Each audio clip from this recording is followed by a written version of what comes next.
First of all, we are sitting here with a woman who is the #1 course creator on the Teachable platform. Number one. Number one. How many course creators are on Teachable? Oh, tens of thousands. Tens of thousands. Mm-hmm. And we are interviewing the #1 course creator on Teachable, guys. We're lit, David. What's going on, family? David Shands. I want to give you a special invitation to the Morning Meetup, themorningmeetup.com. It is the only organization that gathers every single morning, Monday through Friday, 8 a.m. Eastern Standard Time to 9 a.m. Eastern Standard Time. And we help you learn entrepreneurship, grow as an entrepreneur, become an entrepreneur, or you just get to be in an environment, a network of all entrepreneurs. Literally hundreds of entrepreneurs gather on a Zoom call every single morning, Monday through Friday, okay? So I want to give you a special invitation to help grow your business and your brand all this year, okay? Every single day. You eat every day for your health. You brush your teeth every day for your hygiene. I need you to learn and grow every single day for your mindset, okay? So make sure you go to themorningmeetup.com. It is only $1 trial. You don't need a promo code. Just go $1, themorningmeetup.com. Check it out. If you like us, stay. If not, after that, it's $79 a month. But I'm pretty sure you're going to enjoy yourself, okay? So go to themorningmeetup.com. I love y'all. See you in the morning. The Social Proof Podcast. Streaming now on all platforms. All right, welcome to another edition of the Social Proof Podcast, where we got Dottie rapping for some reason. And we find the dopest people that do the dopest stuff and can teach how to do it. You can teach how you do it, right? I can. Because some people are good at what they do, but they can't really teach how they did what they did. Well, see, that's why I got a great course, because I can teach how I do what I do. You better sell the course from the I love very it from beginning. the beginning. Out of the intro. So we got a really good episode, I believe. This is going to be really good. This is going to be a good episode, but before we get into it, because I was reading some of the comments and people miss hearing us talk about how our week was. So how was your week? Oh, my week was awesome. We were in Miami. Mm-hmm. My goal was to go to Miami and just let go. Okay. But I grabbed more stuff. Okay, so I was podcasting, hanging out with Donnie, driving her around like a taxi driver. I went to some other interviews, and I did not accomplish the goal at all. Which is why I'm going back. Yeah. Well, see, there you go. And I'm going to intentionally do nothing. Hey. No. We're doing everything in the business. Okay. Wait, explain. We're working. Yeah. Nothing. We're working. Everything. Yeah, you've got I think we got different goals. I really feel like we got different goals. Oh, man. Oh, yeah. So, hold on. So I'll talk about my week while David is getting us together. So I had an amazing week. I was also in Miami at the very last minute. I think I booked my flight hours before departure. And we went out to Miami, which was supposed to be me getting clear in my 2021 vision, because my business is growing at an exponential rate. And so you know how it goes. Amazing. It's so amazing, but you know how that happens. Like, you got all these things and now you have all these to-dos. So because I'm a systems and operations person, I have to sit down and systemize my own business. And so Miami was supposed to be like, 4 or 5 days of just in my room with room service getting clear. Well, then you arrive and there's no room service because of COVID. And then this guy is there and he's like, yo, you gotta come network, you gotta come meet such and such. And I'm like, hold on. First off, he's probably hooking you up too at this point. Yes. First off, I said, yo, we're going out to eat. Where? Let's go. I don't have to convince her. So, oh my gosh, I'm there. I'm there. I'm absolutely there. He's like, oh, I was hungry. You know what? This could wait. And then I left. So Rashad and Troy was out there. They interviewed Master P, which was really, really dope. Who'd you interview? I interviewed Grant Cardone. Grant Cardone. It was lit. Awesome. Yeah. But the moral of the story is I left Miami and she was still at it. I was lit. She was so outside. She was outside. Because I think Trapper was out there, Byron was out there. Sharnice was out there. MG, the mortgage guy, was out there. Yes.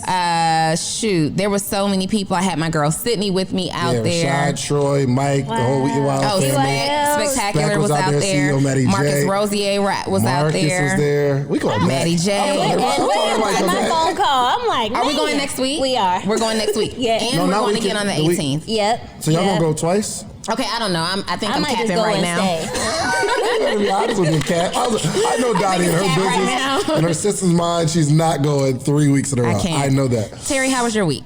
It was amazing. So we just had a conference. A lot of my investor super friends. It was called Master the Trade. So we were helping everybody put together their trading plans for 2021. So did that, got out of it, wrapped up. My class has it's 8 weeks, but the first half finished. So wrapped that up. So it was amazing. Then I went to sleep when I got here. Yeah, you've been here for 2 days, and you slept the whole time. Yes. Well, you went and got and pampered. I read a book. You read a book. Let's talk about this book you read. We'll talk about this later. We don't do props on set, just an FYI. Yes, we do. We sure do. So please, do tell. Continue. What is the book? What is the name of the book? You know, it's called Dreams Are Built Overnight. By whom? It's written by this guy. His name is David. But what's the last name? Shans. David Shans. David So Shans. you can get on Amazon, right? Dreams Are Built Overnight? You can. It was actually a really great read, especially for anybody who's thinking about leaving their job or quitting their job. Great gems. Great. And you can get it at Amazon.com. You can. Amazon.com? Yeah. Okay. And do you just Google it? Yeah. I think I'm gonna put it in my bio actually. I Yeah, think you can that's put it in my great. bio too. And I see you marked it up and you got like ear notes and all that. I do. Really? I did the teacher thing and everything. That's I amazing. dogtailed the pages I liked. I underlined. There's And a lot of good this stuff in really there. leads me to believe that the reason you made $10 million with your course is because of that book. Leading can be deceiving. But, Leading can be deceiving. It had something Terry, to do I with love y'all. it. Get the book. I All right, love cool. it. Yeah, I want to jump into this because This is about to be insane. Oh, absolutely. First of all, we usually ask the guests to introduce themselves, but you're so soft spoken that I think you need my voice okay. to say, first of all, we are sitting here with a woman who is the #1 course creator on the Teachable platform. Number one. Number one. How many course creators are on Teachable? Oh, tens of thousands. Tens you're of number thousands. one. And we are interviewing the #1 course creator on Teachable, guys. We're lit, David. We are lit. We're super lit. Which means this course works. It does. You don't become number one by just being able to market good. Right. They have results, which is important. Like they're making $1,000 in a day. They're retiring their moms. They're paying off their debt. They're Wait, buying- we're skipping. Introduce yourself first. Yeah. Introduce yourself first. Because I'm getting Introduce excited. yourself first. Yeah. You were doing it. No. I just had to highlight the fact that you're the #1 course creator on the Teachable platform. Appreciate it. Yeah. kid. No. And just for the record, what does that look like in terms of revenue? So only 2 course creators made over 10 million in 2020, and I'm one of the 2. Girl, you better what? Yeah. The next tier is like 1 million, and like 100 people made 1 million, and then over 6 figures, about 823, I think that's the number, made over 6 figures in their courses. So when you think about that, and the fact that I'm 2 of the ones who made over 10 million, like we're exponentially above other creators. I love it. We're going to get into this, but go ahead and introduce yourself first. So hey, my name is Teri Ijeoma. I am a day and swing trader. I quit my job as assistant principal of the elementary school to travel full time and Makes so much trade. sense. And I was affording to travel by trading. Like I didn't seek to start a class. I didn't seek to teach people. I just wanted an exit strategy because my bosses were crazy and them kids were crazy, and I just needed to do something different. And while I was traveling, people started asking me to teach them how to trade. And so I did my first class in Thailand, my second class, Wait, first class in Thailand. I think I did my first class at the crib. Oh, for sure. From the computer. with the webcam. Yeah. When was this? This was, first class. oh, thank you. This was 2017. I quit summer of 2017, started traveling. First place was South Korea, and then second place was Thailand. Wow. Amazing. And then the people loved it, so they said, well, Teri, let's do another one. So the next month we went to Vietnam, and I did my second class in Vietnam. I'll be trying to find the right video in Atlanta. We were struggling to find a hotel in Miami. Right. She's like, We're doing Goodness classes. gracious. So you weren't teaching people in Vietnam and Thailand, and you were bringing people were traveling to come learn from you. Well, all of the expats that I was traveling with, we found like a co-working space, and then I would host it there and say, hey, we're going to do a intro to the stock market class. And then other expats would come and different people What's would an sit in. expat? Somebody who's from the US but in a different country. So it's like other travelers like me that were working at that co-working space. So anybody that goes from another country to another country, they're called an expat? Okay, gotcha. Donnie didn't know. Go for it. I was trying to clear it up for her. Appreciate it. Shut up. So second class was in Vietnam. Then I kept going. I was like in Australia, I was in Fiji, and then came back home and I was wrapping up seminary, and my people in Dallas were like, well, we know you're gonna do a class for us. We saw it on Instagram. So last week of my seminary degree, I said, hey, can I just borrow a classroom? I think I'm going to teach a class on how to do stocks. And You're so sweet. Don't Don't you just get this real super sweet Oh, vibe? real super sweet. Super sweet. We're going to get you a man. It's the Lord. I We're about appreciate to, that. we're about to we hook are. it up with this $10 million woman. Okay, guys? He going to be blessed and highly Absolutely. But yeah, so did this class in the seminary, and it's like 71 people showed up. And for me, that was big because I charged like $69 a ticket, and I had made like $3,000, and that was close to my assistant principal salary. Wow. So I was ecstatic, like, okay, this is the game plan. I'm gonna do one of these every month. And I would just do an intro to stocks. But then people started asking me from different cities, like my friends in Atlanta, my friends in Chicago. They were like, oh my gosh, Teri, you gotta come teach us. So I said, well, let me put this online. And I had heard about, like, you don't have to have the class yet. Just tell them you have a course and see if they'll take it. Exactly. 2 people signed up for the course. And it's lit. Wow. Girl, I was like, dang, now I got to go make the course. Yes. I thought nobody was going to buy it. Made the course. And, I mean, we can talk about the story, but now over 5,000 people in the program, people making thousands of dollars a day. And it's been amazing. You know what's cool? Teri has this challenge where in her group, she has put together this challenge to challenge people, 1,000 people to make $1,000 a day. And you're almost there. We are. You're almost there. The number is what? $969. $900,000 in a day. 969 people in her group. It's 20% of your group, I believe. It is. Yeah. So if we have 5,000 students, 1,000 is 20%. So like the top students are hitting this $1,000 in a day mark. Right. Others are still killing it. They hitting like $100 in a day, $200. Like at $300 a day, no, even at $200 a day, that's $48,000 extra dollars a year. Yes. So like you don't even have to be making $1,000 in a day, but they are killing it. Wow. Well, I want to start back on how you started because you're a teacher. Was your plan to go up the corporate ladder of? So what's crazy is I went to undergrad at MIT, and I interned on Wall Street. So that's where I first kind of got introduced to stocks. It was like, What was your major in?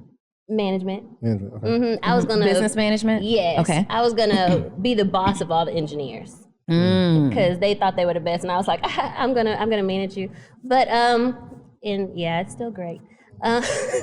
But with that, so went to MIT, interned on Wall Street, and then decided I'm actually going to go into consulting. So I thought that I was going to be like the CEO or CFO or head of marketing for like some big Fortune 500 firm. But one of our clients was Teach for America. And so I ended up going and working for their national team, and that's how I got into the education route.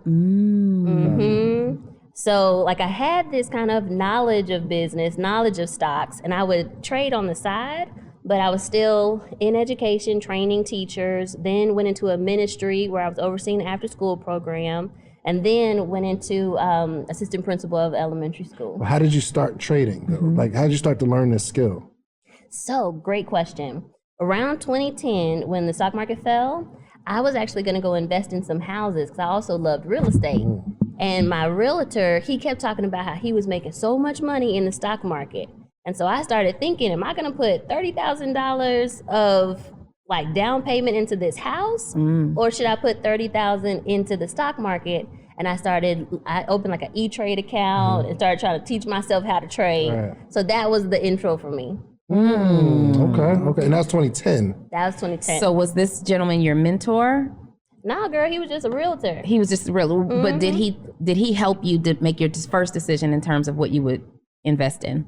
No. So I'm the type of person that if I just hear someone talk about something that's working for them, I'll go research it myself. Okay. So when he said, and at the time I think he was investing in like AIG.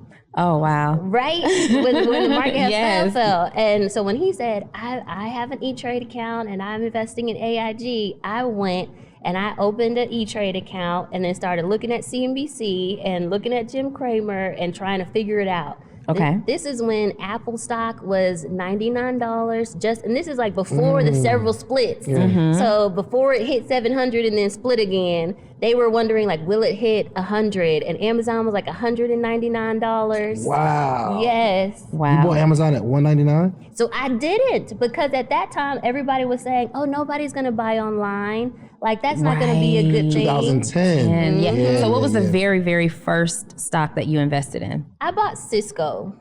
Okay. Which, I mean, it sounds great, but no. No? It ain't moved since 2010. Really? But at that time, they were talking about the Internet of Things. And I thought, like, this is going to be great. Everybody's going to get on the internet. But I think that's why, as a trader, we can't always go by the trends and what, people will say, like, we can't go by the fundamentals if we want to actually make money. Sometimes we have to just go by what is actually moving. What does the chart say? Because the same thing of, yes, you're right. The Internet of Things came true, but Cisco's stock didn't move. So, there's a difference. Gotcha. So when you fast forward, you're like learning, I'm guessing putting money here and there.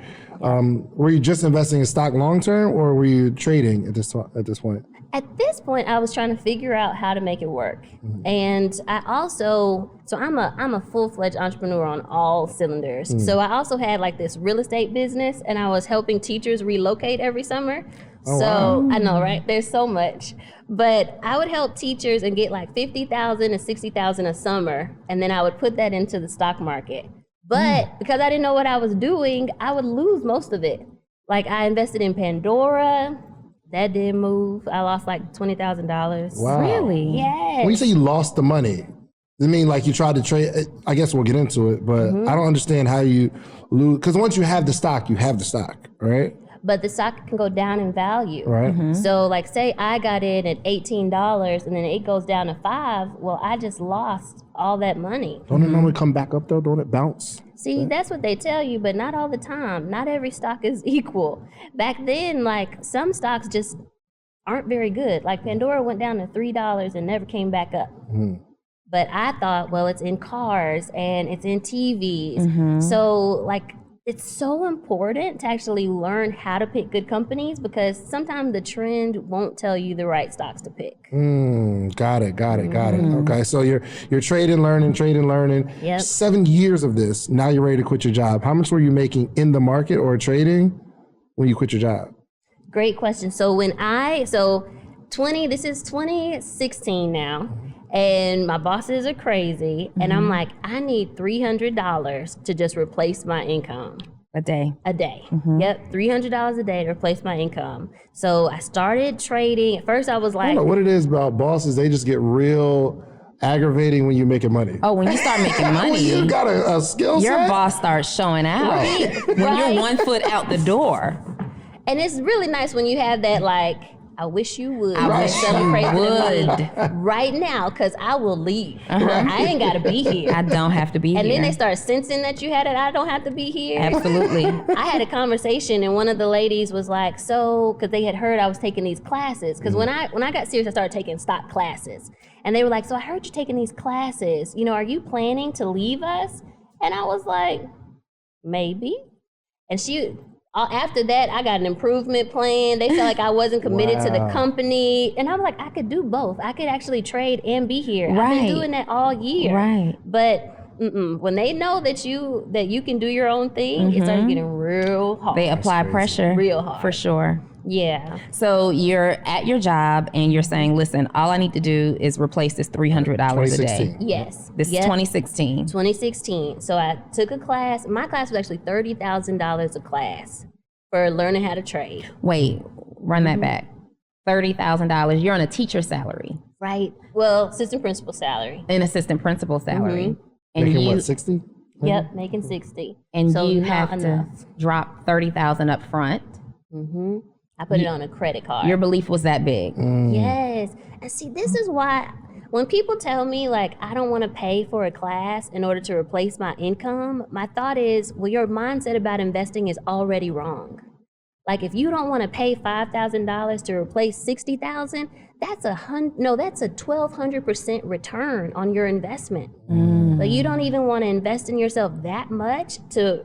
So yes, I knew that if I could put in this $30,000 and I'm able to replace my $60,000 income for the rest of my life, it would be worth it. Yes. So that's what I did. And like I said, I didn't have the money, but I put it on a credit card and I said, I'm going to make the money back to pay off the credit card. I love it. We can't skip that. You just said something really, really important. People don't want to invest $5,000 to make $100,000. I don't know if those are the numbers that you use, but there's a friend of ours who has a mastermind coming up that's $5,000. Yeah, exactly. Yeah. And most people would say, I'm not paying that kind of money. And he's my friend. But you want, and you paid it. Yeah. But you want to, it's just that mindset of the person who says, I will not pay this $5,000, but my goal is to earn $100,000 and I want to do it quickly. I want to collapse the time frame that it takes to get there, but I won't invest $5,000 to make $100,000 in a year. Yep. Yep. That's And real. it's a skill set that you will never lose. So that means you can do it multiple years. Okay, if I did it this year and made $100,000, I can do it next year. Right. And people still don't realize that one investment now gives you multiple years of return. Yes. So I like the way you talking, Terry. I like the way you're talking. So you invested $30,000. This is 2016. Yeah. And you're learning the skill set. Yeah. How long did it take you to start making money with this information? It takes about a year to get consistent. So right away, I started making like a little bit of money. So it was like, okay, I made $100 today. Oh my God, I can't believe it. And then it was like, okay, I made $200 today. But after about a year, I started being consistent and I knew I could quit. So in 2017 is when I actually felt comfortable quitting. How much were you making a day average at that? About the 300. About 300. Okay. Like I had a journal and everything. Okay, I made my 300. There was one time, my boss walked in the door and I had just made 3,000. That was good. I Say so. wish you Say would. so. Right? What? Like the computer was right here and it said, you have exited the trade or something like that. I looked down and he was walking in. He heard it too. He just walked out because I was like, say something. And what? Right. Wow. Yeah. Did any of the teachers or any of the staff at your job ever say, teach me? No, they didn't. Interesting. They didn't. But you know what? I kept it on the low because I was already having problems with my bosses. Okay. And like they were doing everything they could to make me feel like I was small or like I didn't deserve to be there or like the things I was doing was wrong. Do they know that you're an 8-figure woman today? You know, I hope so. I hope they follow me on Instagram. If they see this interview, if you're watching this interview, just comment. what's their I was name? there. Yes, like there was one lady and I think she really just wanted to make my life horrible. Like I did this one project, I was putting all the banners up in the hallway for the kids and she came back and she was like, well, I think you did a horrible job. And I'm like, why? What happened? She said, because one thumbtack is a different color than the other thumbtacks. No way. Really? Oh. And she was spreading to all the schools that my school didn't have good operations because of one thumbtack being the wrong color. And I know that it was just my janitor had ran out of thumbtacks, but it wasn't even, oh, your janitor did. No, Terry, you're not doing a good job because you don't pay attention to the details. Just Look at these bulls and these bears. We pay attention to those details. Right. So Stock language, you guys don't know about How that. did you exit? What was did you exit in yeah. style? Was it a 2-week notice? Did She's you so walk sweet. I know Terry probably said, thank you for the opportunity. It's been nice. You know what? I actually hid from having the conversation for about a week. Okay. Because I knew it was coming, and my boss actually wanted to give me a raise too. So my friend was actually in the hospital, and I hid in his hospital room. He wasn't even my boyfriend. I don't even know if he knows this story. But I told my principal, like, my boyfriend is in the hospital. I can't talk. I gotta be here for him. And then finally, one day, at the apartment I had, there's like this outdoor patio, and it has like a pool and just like this wonderful cabana area. I sat at the pool, answered the call, and he was like, "We're so excited for next year. Want to invite you back." And I said, "I'm sorry, I can't come back." And he was so like, this is over the summer during the break. This was over the summer. Okay. And he was so surprised because he had worked so hard to make sure that I could come back and that it would be nice for me. And I was just like, no, this was a toxic work environment for me. I'm not going to be able to come back. And it was just that simple. He actually is one of my church members. So I see him at church sometimes now. He's never asked you? Does he know what you do? So I think he does. You know how people will watch from there's this scripture, and like this one guy, he goes up in the trees, and then Jesus calls him down out the trees. And I feel like there's a lot of people that are in the trees of my life, and they've been watching. And it's like, if I were to call him and just say, hey, I don't want to say his name, but hey, how you doing? I'm pretty sure he'd be like, Teri, I'm so proud of you. I've been watching, but I haven't asked. Okay. Okay. So hold on, let me see your gram real quick. Do you not post like? So I don't typically post about dollars because it's not safe. Yes, People, not dollars, but like, I guess that's the whole game. Like, That's the game. yeah. Yeah, but people who know me know. My students know. Like recently, a couple weeks ago, I retired my mom, and I made $133,000 in a day, and then it went up to $191,000 in a day. Get out. So they know that. What kind of play was that? Right. Tell us about that. You would think you're just Teri, so you're just regular like- and chilling on your social media. Let me You go just pull Teri up. You there's know, a whole bag what's behind you. interesting is I met Teri in a clubhouse room. Yeah. Yeah, we were on a clubhouse stage together, and I'm like, she's lit. And I went to her Instagram, and I'm like, is she lit? You can't tell the You littiness. can't tell. Is she lit? Well, and that's the part that I love. I love it. I love it. Like, you don't have to. You're out here getting multiple bags. She's not getting the bag. Right. She's got the whole set Right. of bags, right? And you'll go to her Instagram page, and you got 100,000 plus followers, and so obviously there's some catch Just to you, selfies right? and- But it's just a bunch. You guys, if you look, you got to go and look at Teri. Teri. It's in the Ijeoma. But for those that are Ijeoma. listening, TERIJ. No, two eyes. TERIIJEOM as in Mary A. You got to go and Yeah. check Teri out. Like, you can absolutely tell that this woman has something going on, but looking at your page, I honestly would have thought influencer and of some sort, right? Maybe she's some kind of influencer repping these brands, but you're like an entire cash machine, and you're smart. You're just intelligent. You're a sweetheart. Girl, I love it. Thank you. She needs to be a part of our mastermind. Oh, I agree. We're going to Miami. Oh, we are. We're going to do our Yeah. own mastermind in Miami. Okay, we're going to make sure we stay in the same hotel room. Yeah, we Not gotta just stay in the same hotel. Well, same hotel. I'm Yes. probably going to get a house. When I go, I like to travel in fashion. Then we'll just stay in our bedrooms. No, we just get a little mansion. But What are you real doing? talk. So like recently I went to Mexico and got like this 10-bedroom house overlooking the ocean. By yourself? By myself. First And of then all, did friends Teri came. did she just light flex on us? She flexed. She real flex. I heavy. don't even know if it was light. It was heavy. Yeah, It that was a heavy flex. She said, look, Chance's like, well, we'll just share a hotel room. I mean, not a hotel room, but the same hotel. She's like, well, actually, Actually. I rent estates Is this what for we're doing? myself. Can we go? Yeah. So All right. so my assistant will look at the house and then come on. Okay. That's what I'm doing next week. So people are coming. That's going to be so. Oh, you invite people though? You just. I just tell them I'm going, and then usually they say, I'm coming. Oh, really? Let me ask my wife though, just to make Okay, sure it's tell all her, good. come Yeah, I mean, because you're in a house. It should be fine, but Yeah, still. it should be cool, but I can imagine your people are coming, they're women, and I'm just. No, in the house. My people are coming, are everybody. Okay. All right, for sure. All right, let's get Teri back is to the about her podcast. bag, We just got okay? real selfish. We did. forgot the listener. Okay, we God, got the the house. audience. Okay. All right, cool. So, you quit your job. I really, really want to get into the nuts and bolts of trading, because this is something that I'm super interested in. I was Rashad and Troy from Earn Your Leisure. They were in town. He's showing me, I made 40,000 a day, 50,000 a day, 30,000 today. Yeah, and they're starting to trade options, so that's good. They're trading options. Yeah. So I felt left out, honestly. And I'm like, yo, Troy, hold on. First off, we on the network. I feel like this should come with some training.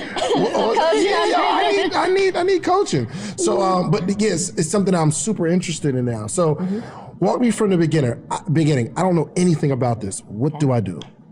Well, first steps, if you're going to become a trader, is you have to open a brokerage account. Okay. And you need to do it with a robust broker. Which one do you prefer? I like one called TradeStation, but there's several good ones. So like Interactive Brokers, TD, Ameritrade. It just has to be. Is E-Trade one? So they're getting there, but they're not quite there. So Robinhood is what. there's tiers to this. I was going to say Robinhood is what okay. everybody goes to because you get the free trade, and they think that that's a really interesting perk. My daughter has had Robinhood since she was like 14. She used it under my name because you have to be 18.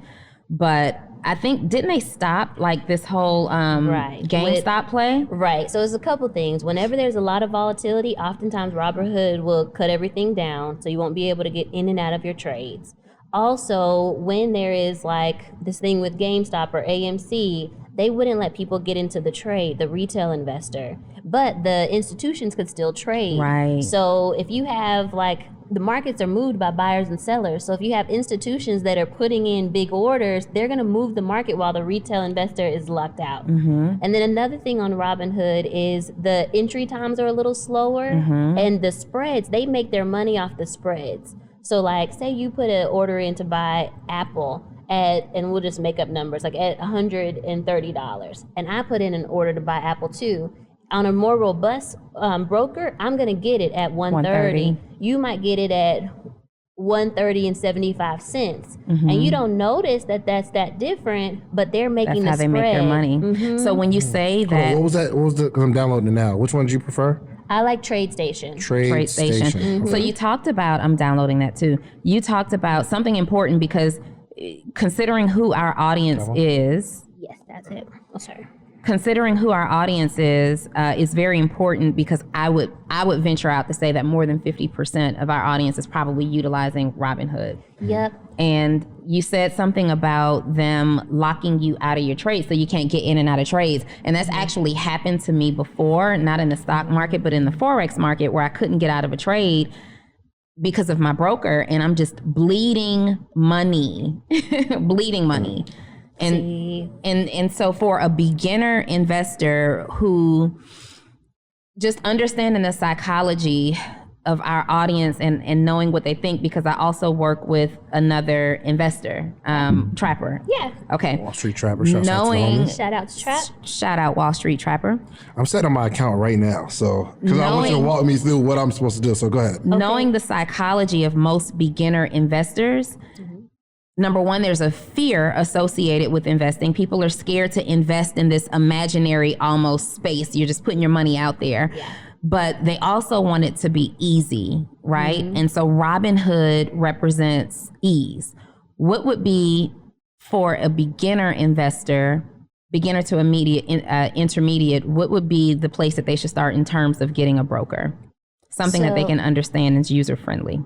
Yep. So there's 3 tiers to brokers, online brokers.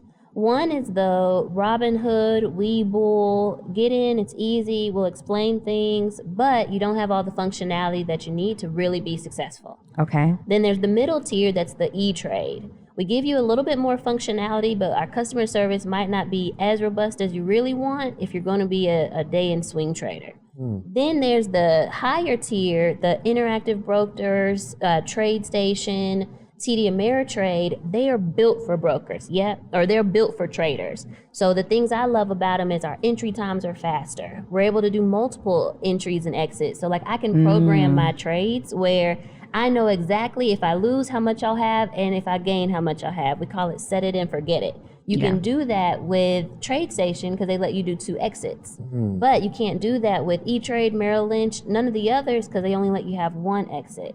So it's just about having more options with a better broker. And that's what you need when you're actually trading for income. And I think to the point of your students or for the audience, they should open a brokerage for where they want to go. Yes, not for where they are. Now. Not for where they are. So and TradeStation is a good place to start. Yes. Perfect. I just downloaded the app. I'm setting up my account first off because I want to know what to press. I want to like walk people through like what to press, like things of that nature. If you have any questions. Yes, couple things to let them know. One, it's going to ask how you heard about us. Say Teri Ijeoma.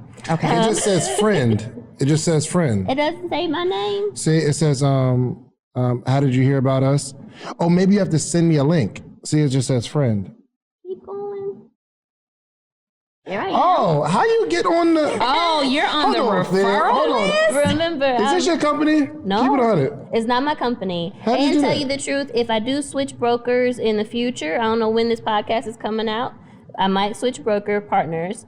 But for now, yep, I'm on there. How'd you do that to where you're on the drop You're on down the box? list So, because you so send for those so that are many people. listening, We have 5,000 it says students. educational partner, email, friend, Google review, and then it says Teri. It's the only person's name on here.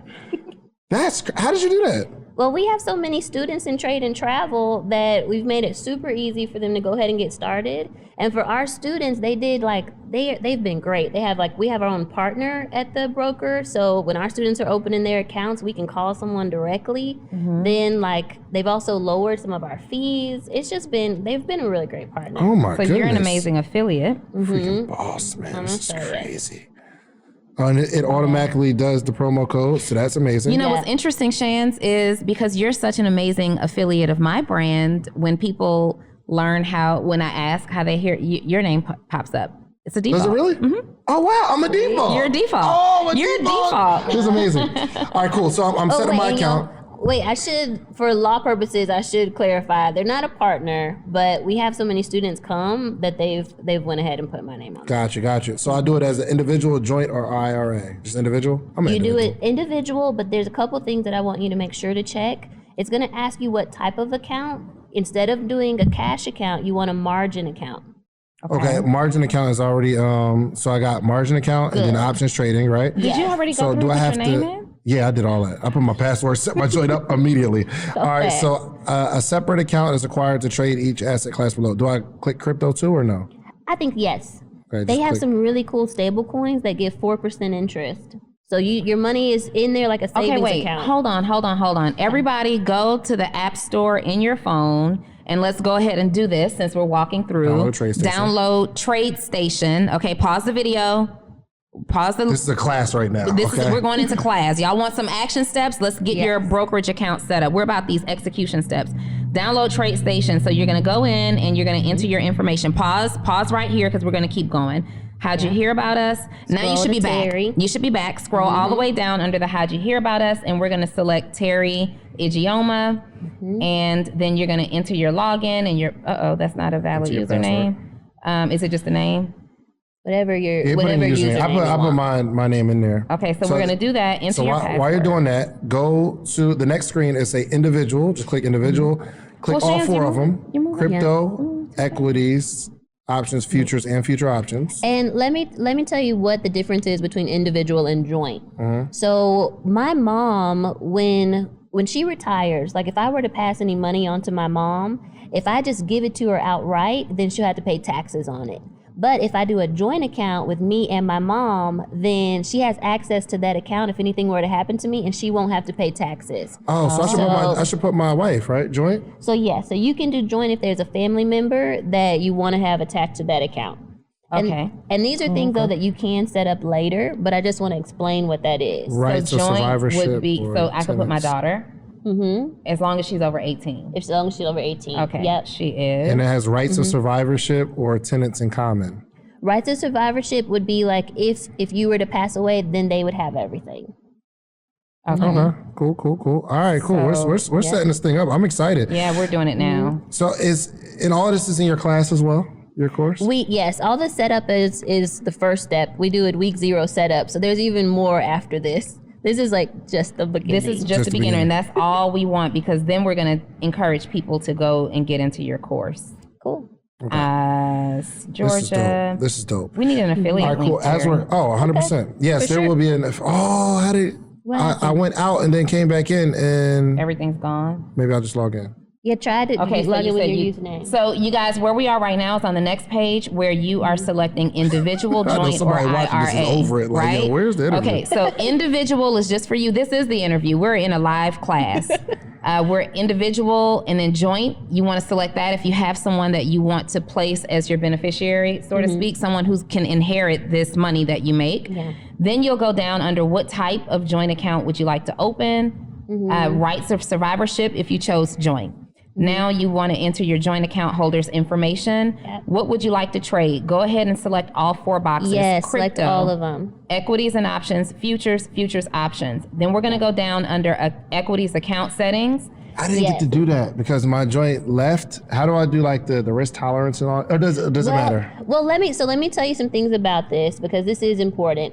So definitely select options trade. Margin trading. How can I get back into that? How can I get back to that? Well, you're beginner already stream? in. I know, but I didn't get to set up everything. Well, we have a partner that goes with my school, so we'll just have you call Corey and he can help you switch anything you want. I call Corey. Get Corey on the phone. But right now for the audience, Okay. we want to make sure we select margin trading. Yes, margin trading. And so here's the thing about margin and why it's important. So margin is basically like a line of credit. So, you know, if you buy a house, if it has equity in it, then they'll let you have such amount of money. If you use it, then you have an interest on it. But if you don't use it, it's just there. Yeah. That they do the same thing in TradeStation. do. You get to trade with 4 times your cash amount. So if you have let's say you had $5,000 in there, your buying power would be $20,000. So that's why definitely suggest. And Robinhood doesn't do that. Yep. They don't do that. And there's other brokers that don't do as much. So TradeStation does 4 times cash. Merrill Lynch and some of the others only do 2 times cash. Okay. So that's big. All right. Do we want to keep options trading on? Yes, I teach stocks and options. So definitely options. And then in terms of risk tolerance, make sure that you do all the way over to speculation, because what it'll do is when you're an options trader, there's levels. If you're like level 1, the only thing you could do is buy a call, buy a call, buy a put. But if you're at level 3, then you can actually start selling calls and verticals, so you can make money on the way down. And then at 5, you can start doing like naked trading, which is very speculative, but you want to ask for all the permissions up front. So Okay, got it. And then Oh, man, I wish I options could trading do that. level. put 5. Okay. So you guys, options trading level. Then there's a commission plan, TS Select. We do TS Select, because that's where like all the students in my school are in that plan, and then they can give you free trades. And we used to have a discount. So depending on if people sign up right away, they can get in on it. We have 20% off of options trades, but if they wait too long, that discount won't be there anymore. Okay. But that's Working it. with the sales rep. You don't have to select that because I think you selected Terry. I did. But see if it'll do anything. Y'all put Corey Andrews there. There we go. Alrighty. So if that populates for you, working with the sales representative, Corey Andrews, next, and then hit okay. And then we are.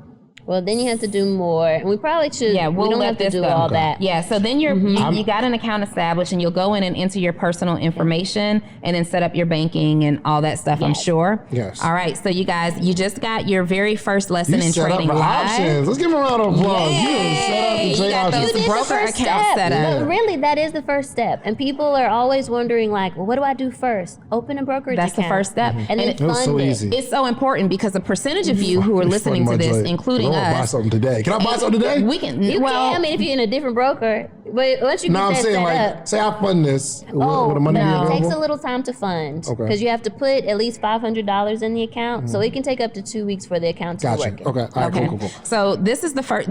This is the first step, right? Yes. And so the reason that I wanted to go through that live, step by step, like that, is because First off, I started doing it first. Don't act like it was your But idea. you wanted to do it for you. I wanted to do it for the audience, right?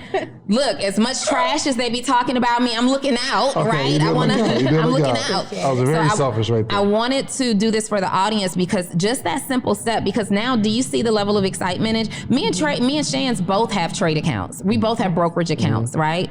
But just going through that step is a commitment step that makes you excited to actually go in there and finish the process. So we will be sending $500 over to TradeStation to fund this account. So you're beginner too, right? Like beginner in options? Like have you traded options before? Yeah, I trade Forex. So I have the Forex markets down, but we're on the same level of options right now. Yeah, we're on the same level of stocks and options. Okay, gotcha. Yes. And do you use charts when you're trading Forex? I am. I do. Good. Mm-hmm. So that'll be a nice transition into stocks and options because you'll use charts again when you're doing stocks and options. Dang, so she's ahead of me. I'm a little ahead of you. A little bit, but that's why you need the class. That's why you need trading. Definitely need a class. Okay. All right. So walk me through like how the heck are people making these thousands and hundreds of thousands of dollars in a day? Yeah, you just did $130,000 play. What was that? Okay. And sorry, one other thing. Cool thing is once y'all fund it with the 500, there's a simulated account. So you can practice before you actually start doing fake it with money. real money. Yeah. So that's good about TradeStation too. I like it. Okay, so the things that I invested in Amazon because it had come down. So when you're looking at charts, you're looking for where are the banks buying and where are the banks selling. Okay. And hold on. When you're looking at the charts, you're looking at where banks are buying and where banks are selling. Yes. That particular stock? Yes. Okay. And you can see that in the formations of the candles. Like we're looking at candlestick charts, and there's actually formations that will show you where a bank has a huge order, like 1 million shares. Hold on, Spanish. Hold on, you got to tell people what a candle is. Candlestick, formations of charts. I need I'm there's a third the wick, grader. There's the candlestick, there's all this stuff. So let's just explain the charts to me in a very, very basic, elementary way. What are the candlesticks on the charts? First off, what's the chart? Explain the chart for me. Okay. So a chart tells you where the stock price has been over a certain amount of time. Okay. So if there's like a daily candlestick, it'll tell you where did the stock open at the beginning of the day, where did the stock close, and then the body of the candle and the wick are just where it went throughout that day. What's a candle and a wick? So a candle is, I just explained it. So the body of the candle tells you where the stock price went from open to close of the market. And the wick is if it went maybe above that price a little bit or below that price a little bit, it'll just tell you where did the stock price go throughout that day. Give me an example. So it's like... Hold on 1 second. Okay. I'm trying to tie it all together. Okay. Give me a real life example. Example. An example with numbers. Yeah. So like say for example, we're talking about Amazon again. And this one's kind of expensive. So some people would be like, no, I don't have that much money, but just this is an example. So Amazon recently is trading around $3,200. So it might have opened the day at $3,200 and then closed the day up $80 at $3,280. So the body of the candle would be from $3,200 to $3,280. Now, throughout that day, though, it might have opened and then went, let's say it opened at 32, but it first went down a little bit. But then it came back up and went up to 3,300, and then it came back and closed the day at 3,280. Well, the wick is going to show you that it went down and that it also went above 3,280. But the body will show you from the time it opened to the time it closed where the stock price was. Got it. Yeah. Does that make sense? And just It does. to make it easy, because David says he got it, but he still doesn't. So when you're looking at a chart and you're looking at the candles and the wicks, think of like a bar graph with the bars. You know how in math class you had pie graphs, it's the bar graph. And when people are thinking about a candle, think of a real candle with the wick sticking up. But in charts, the wick can come from the top or from the bottom. Top indicating growth, bottom indicating loss. Got it. Do you get that visually now? I got it. Okay, I got it. Just, I be slow sometimes. That's why I really got to walk back, and it's okay. Because he doesn't even realize, he's over there now like, oh my God, epiphany moment, a candle wick on the chart. I get it now. I do. You know, I'm putting on for my people that's listening, right? Because we're the same. That's why people like our podcast, okay? Because they know I'm slow, and I need to, y'all slow too. Y'all just slow as me. He just insulted the whole audience, and watch, I'm still going to be in the one. I'm still going to be the one in the comments catching the heat. You know what I mean? All right, say cool. Okay, cool. So how do you make money when it goes up, and how do you make money when it goes down? So let's assume,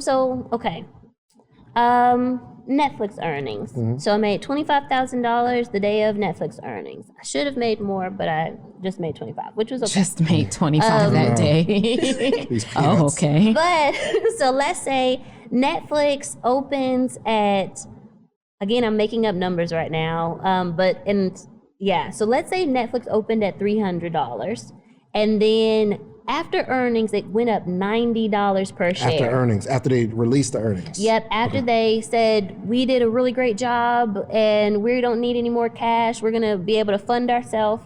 The stock price popped up $91. So if you had, first think about stocks. So you had bought something at $300 and then it goes up $91 and you sold at $391. I mean, it's the same as entrepreneurship. You buy a product at a low price, you sell it for higher, you keep the difference. So that's what I did.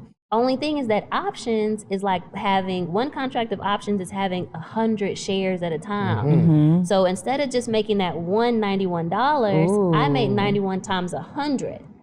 I see. Per contract. So you're betting that it goes up.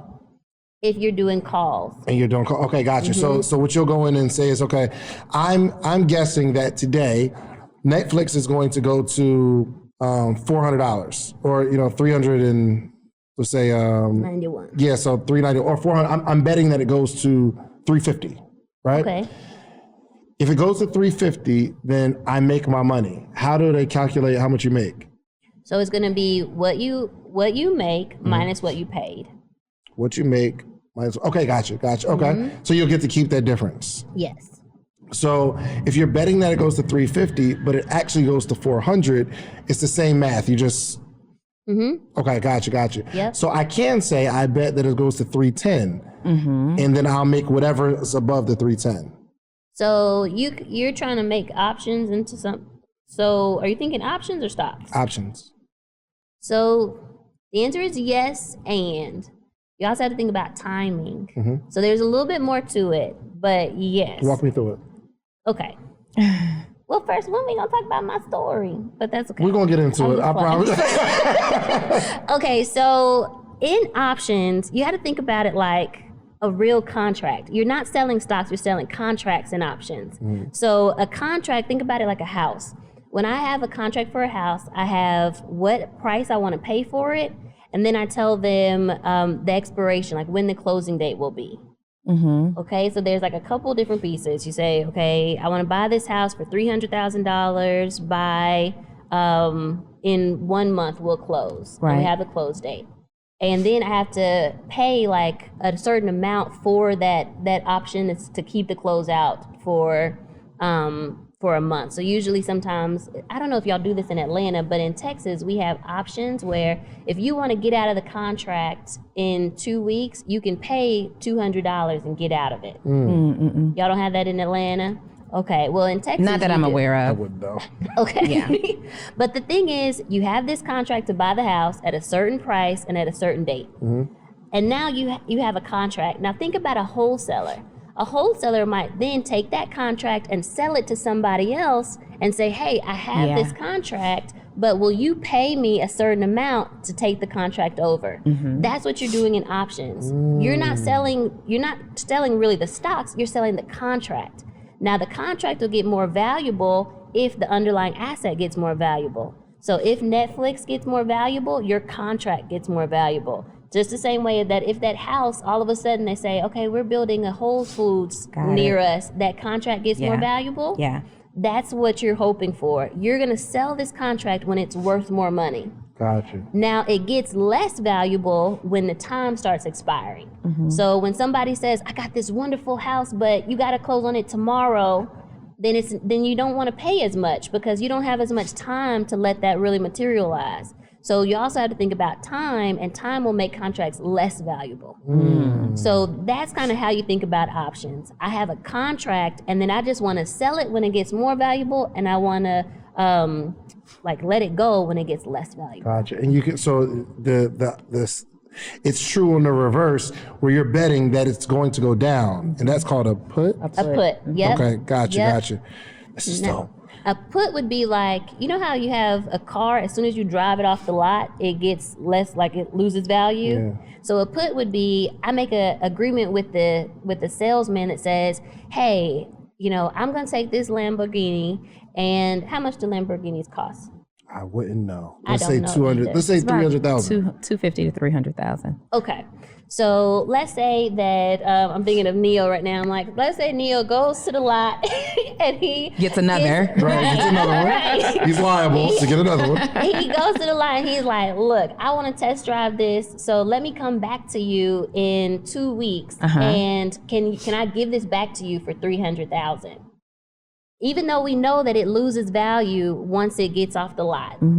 But he's going to make this contract with the guy that says, I want to make an agreement that I can come back in two weeks and give you this car back for the same value. Right. Now, if it goes off the lot and then all of a sudden he gets into a wreck and the car is actually worth like 100,000 now, he's winning, because he can still go back to the guy and say, hey, you said I can take this car back. yeah, Got it. the car is only worth 100,000, but I can still sell it for 300,000 because I have a contract. I have a contract. And so that's kind of how people are making money on puts. They're assuming something's going to lose value, but they still have a contract to sell it for more. Gotcha. And the other side is if somebody releases that, yo, this is the only car that does this. We didn't know in the factory it's the only car.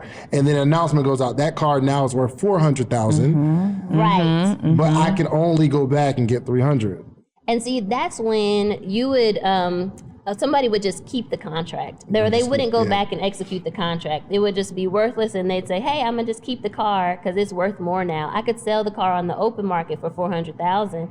I don't need this contract anymore. So you have all of these stocks that continue to go. Okay, gotcha. And that would be the call side, though. So they would make money on the way up. Nice. So Go for it. we got to get into her story, but before we do, what's the most you've ever lost in a day in the markets? So I've lost 6 figures in the market. Like, one of my goals now is In a day. Yeah. Yeah, What's that's that? like. Shifting my seat a little bit. Well, one of my goals is to make $1 million in a day. And you have to have a 3-to-1 reward to risk ratio.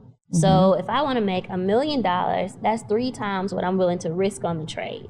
So I have to be willing to. So hold on. I'm sorry. Say it again. So I trade with a 3-to-1 reward to risk ratio, which Does means, everybody trade with that, or that's just you? yes, everybody that I teach. Okay.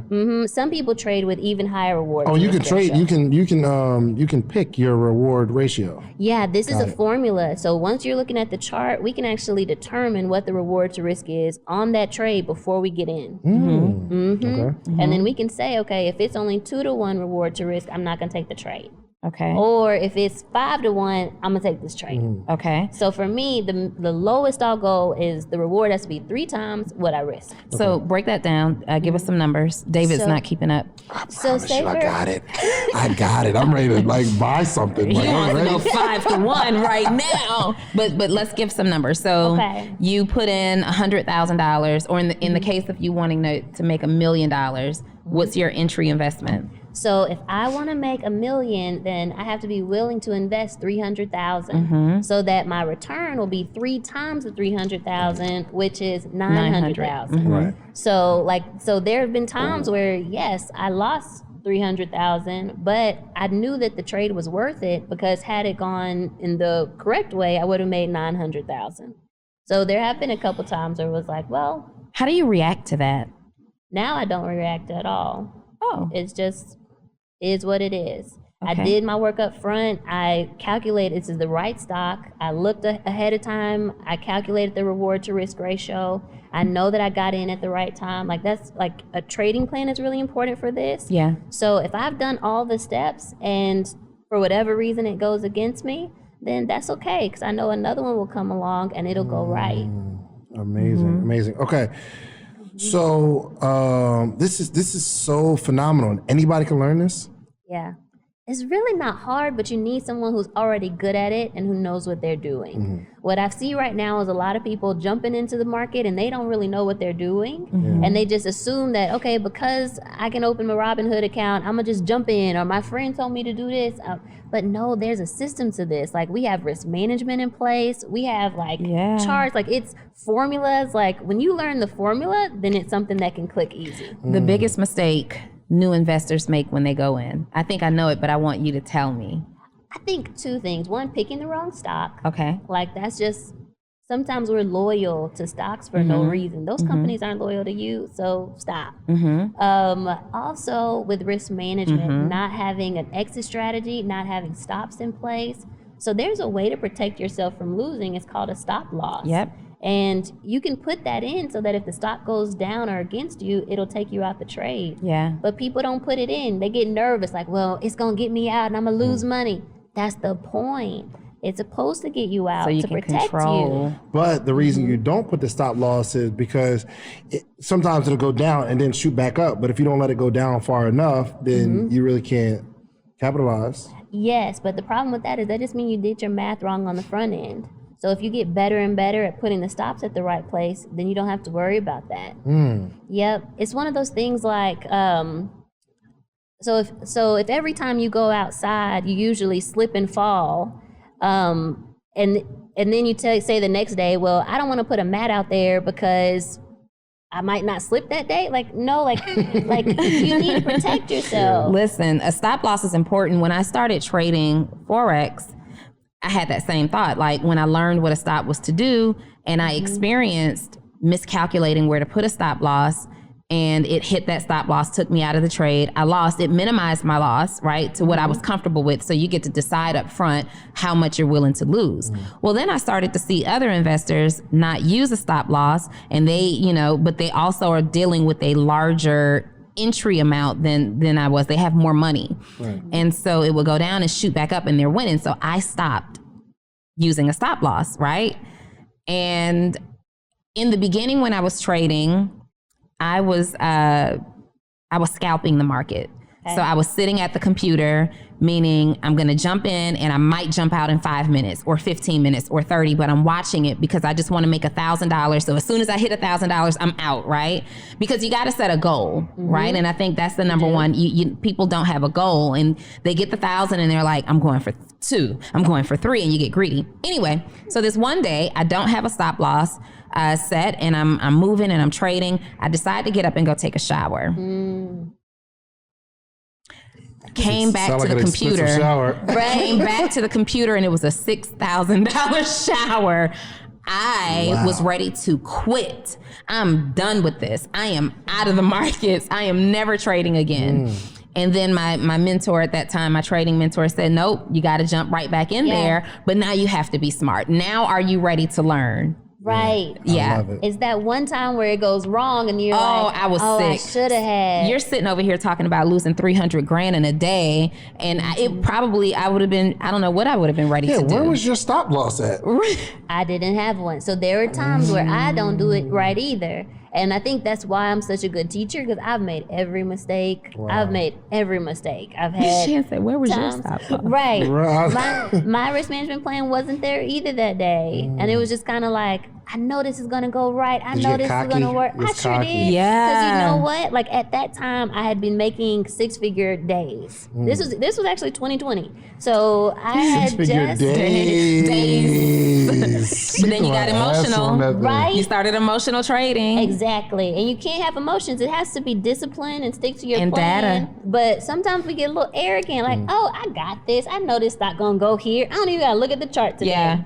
That's when it messes up. You got to stick to the plan. I love But it. the important thing is to keep going. Yes. Even if you lose.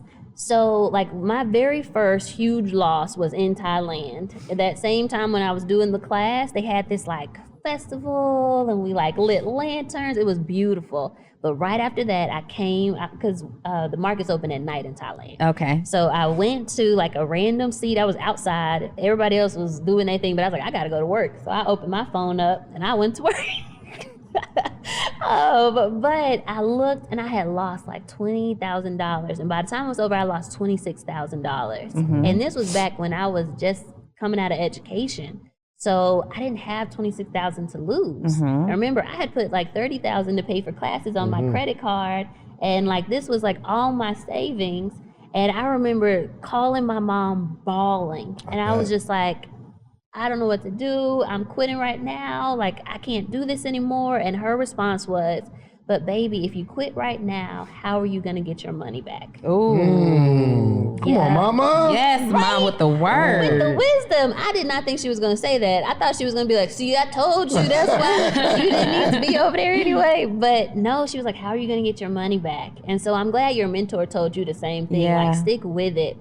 Because those losses, you learn so much from the losses. And then you know what to do better the next time. Yeah. And it hurts. And sometimes it can, like, trading is emotional because it can start to feel like you're a bad person. Like, I can't believe I did this. I know that I shouldn't have done, you know? Yeah. But you got to take all that aside and just say, hey, it's a numbers game. What do you say to the person who doesn't participate in trading or in the stock market, period, because they feel like it's equivalent to gambling?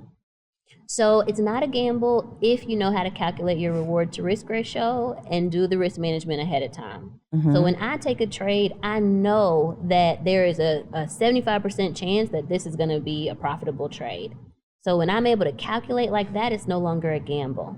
Okay. It's a gamble when people are just jumping in with no kind of, like, no education, no kind of formulas, nothing.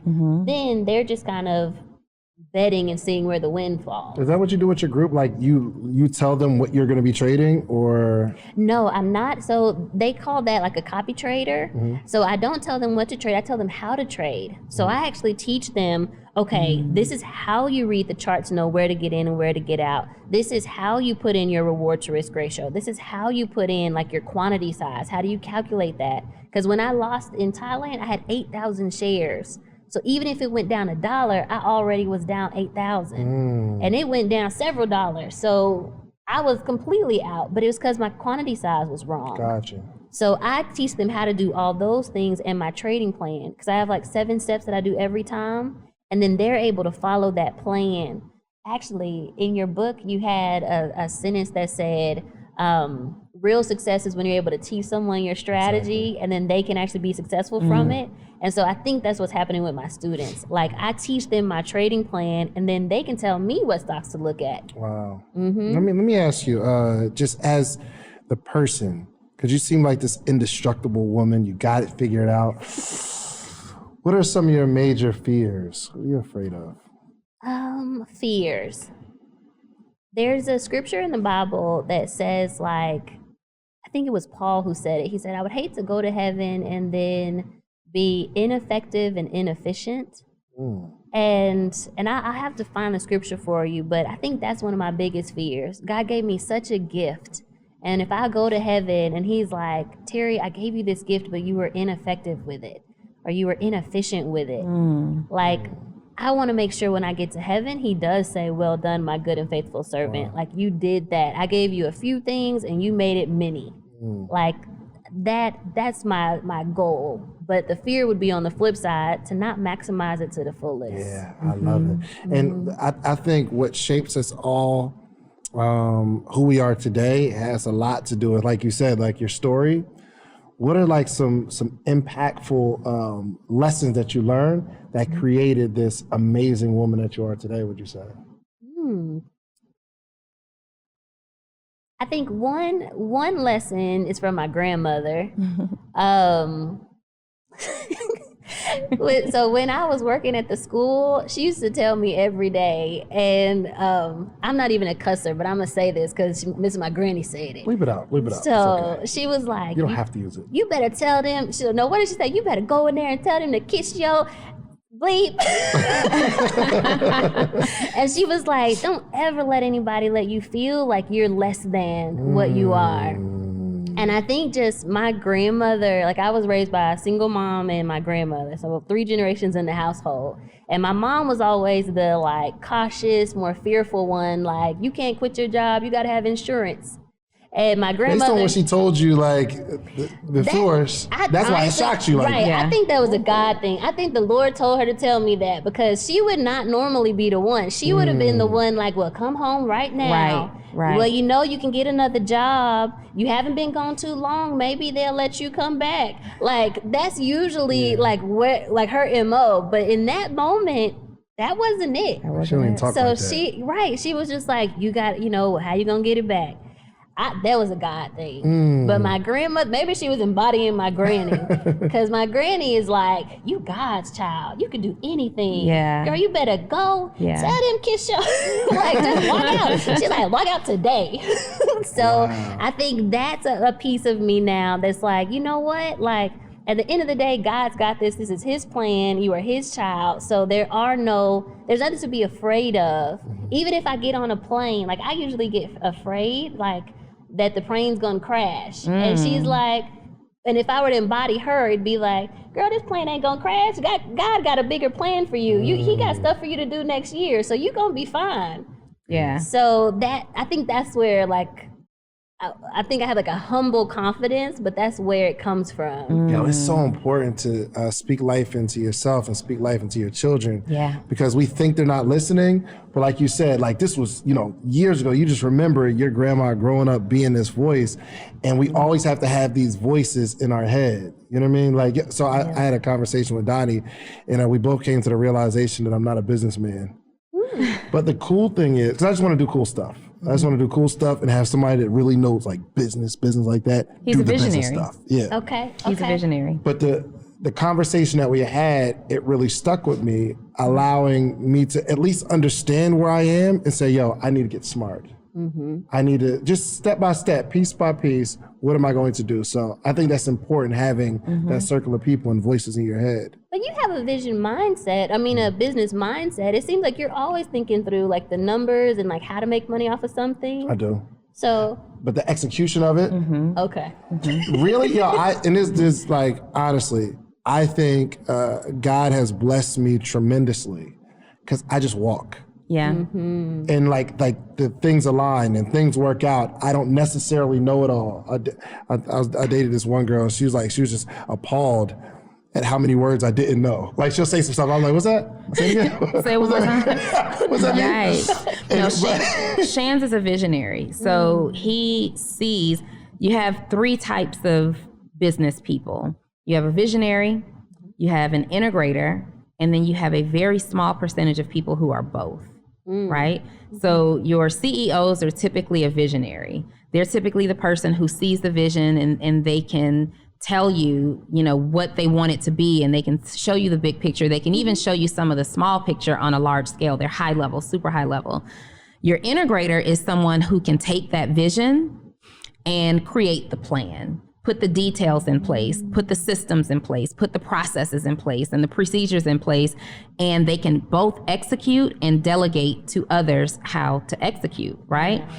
And then you have some people who are both. I'm both. I'm one of the very small percentages of individuals who are both.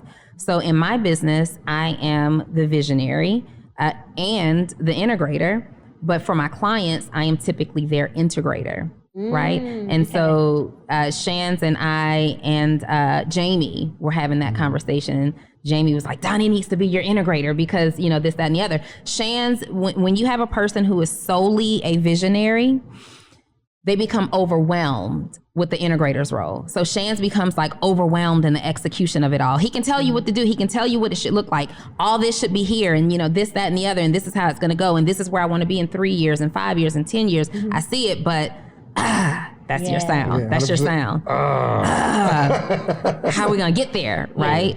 And you have been incredibly blessed. God blesses through people and he continues to put people in your path that can take you from step A to step B. And then sometimes you have people who take you from B to N. For sure, and then you keep going from there. Which I think it's going to be Teri. Well, we had this Absolutely. Let's go. I need you taking me A to N. You know what, though? I need to be in double Z after dealing with you. Right. There's one guy, he came to me a little bit before Black Friday, and we were both speakers at a conference. We were speakers at FinCon. So have y'all ever heard of FinCon? No. It's like where finance meets social media. And Nice. so we were speakers kind of to that audience. And he came and he was like, Teri, I need you to give me all the game. So I gave him all the game. And after that, he came back and he was like, Teri, I implemented what you told me, and I made everything that I thought I would make for the next year, I made in 3 weeks. Wow. Yeah. Was he new to options? Was he doing it in options? No, this was business. This is Really? business. This was business. I mean, because I also am the #1 creator. Yes. Let's talk about that. Let's talk about that. There's so much to talk There's about. Let's where go. are we? Because we want to. time. Are y'all good with this? Y'all There's got, no they gotta be good with this. Y'all got to be Forget good time. with this. Throw the time okay. away. So you are the #1 course creator on the Teachable platform. How do you get people to your course? First of all, like, are you running ads? Are they coming through conferences, word of mouth? Mainly word of mouth. For a long time, Jesus. they blocked me on ads because they thought I was like MLM or something. Yeah. So Facebook wouldn't let me run ads. I just started being able to run ads like a month ago. Did you have to create a new profile? I didn't. Like, praise God, I do have some friends who I guess they talked to Facebook or something, and finally Facebook said okay. But this is after like 3 years of me doing my. You know Yeah. Mark I do know Mark. Monroe, you mean? Zuckerberg. First off, you got your name in the little click up joint on the joint, so I'm thinking, you know Mark, that's your guy. Okay. She's like, I do. We're both over here like, whoa. No, sorry, no, not Mark Zuckerberg. I wish I knew him. He was at Harvard at the same time I was at MIT, though. So wish I did, but Right. Okay, I'm sorry. Okay, so mainly you did more than $10 million in courses, Yeah. mostly through word of mouth. Yes. Who do you have talking? all the students. So when they start hitting $1,000 in a day, or even if they start hitting $100 in a day, all of a sudden they're like, "Oh my God, Teri, you've opened up my life to something I didn't think was possible." Like one lady, she's made enough in trading to pay all her bills, so now she just pockets her whole work check.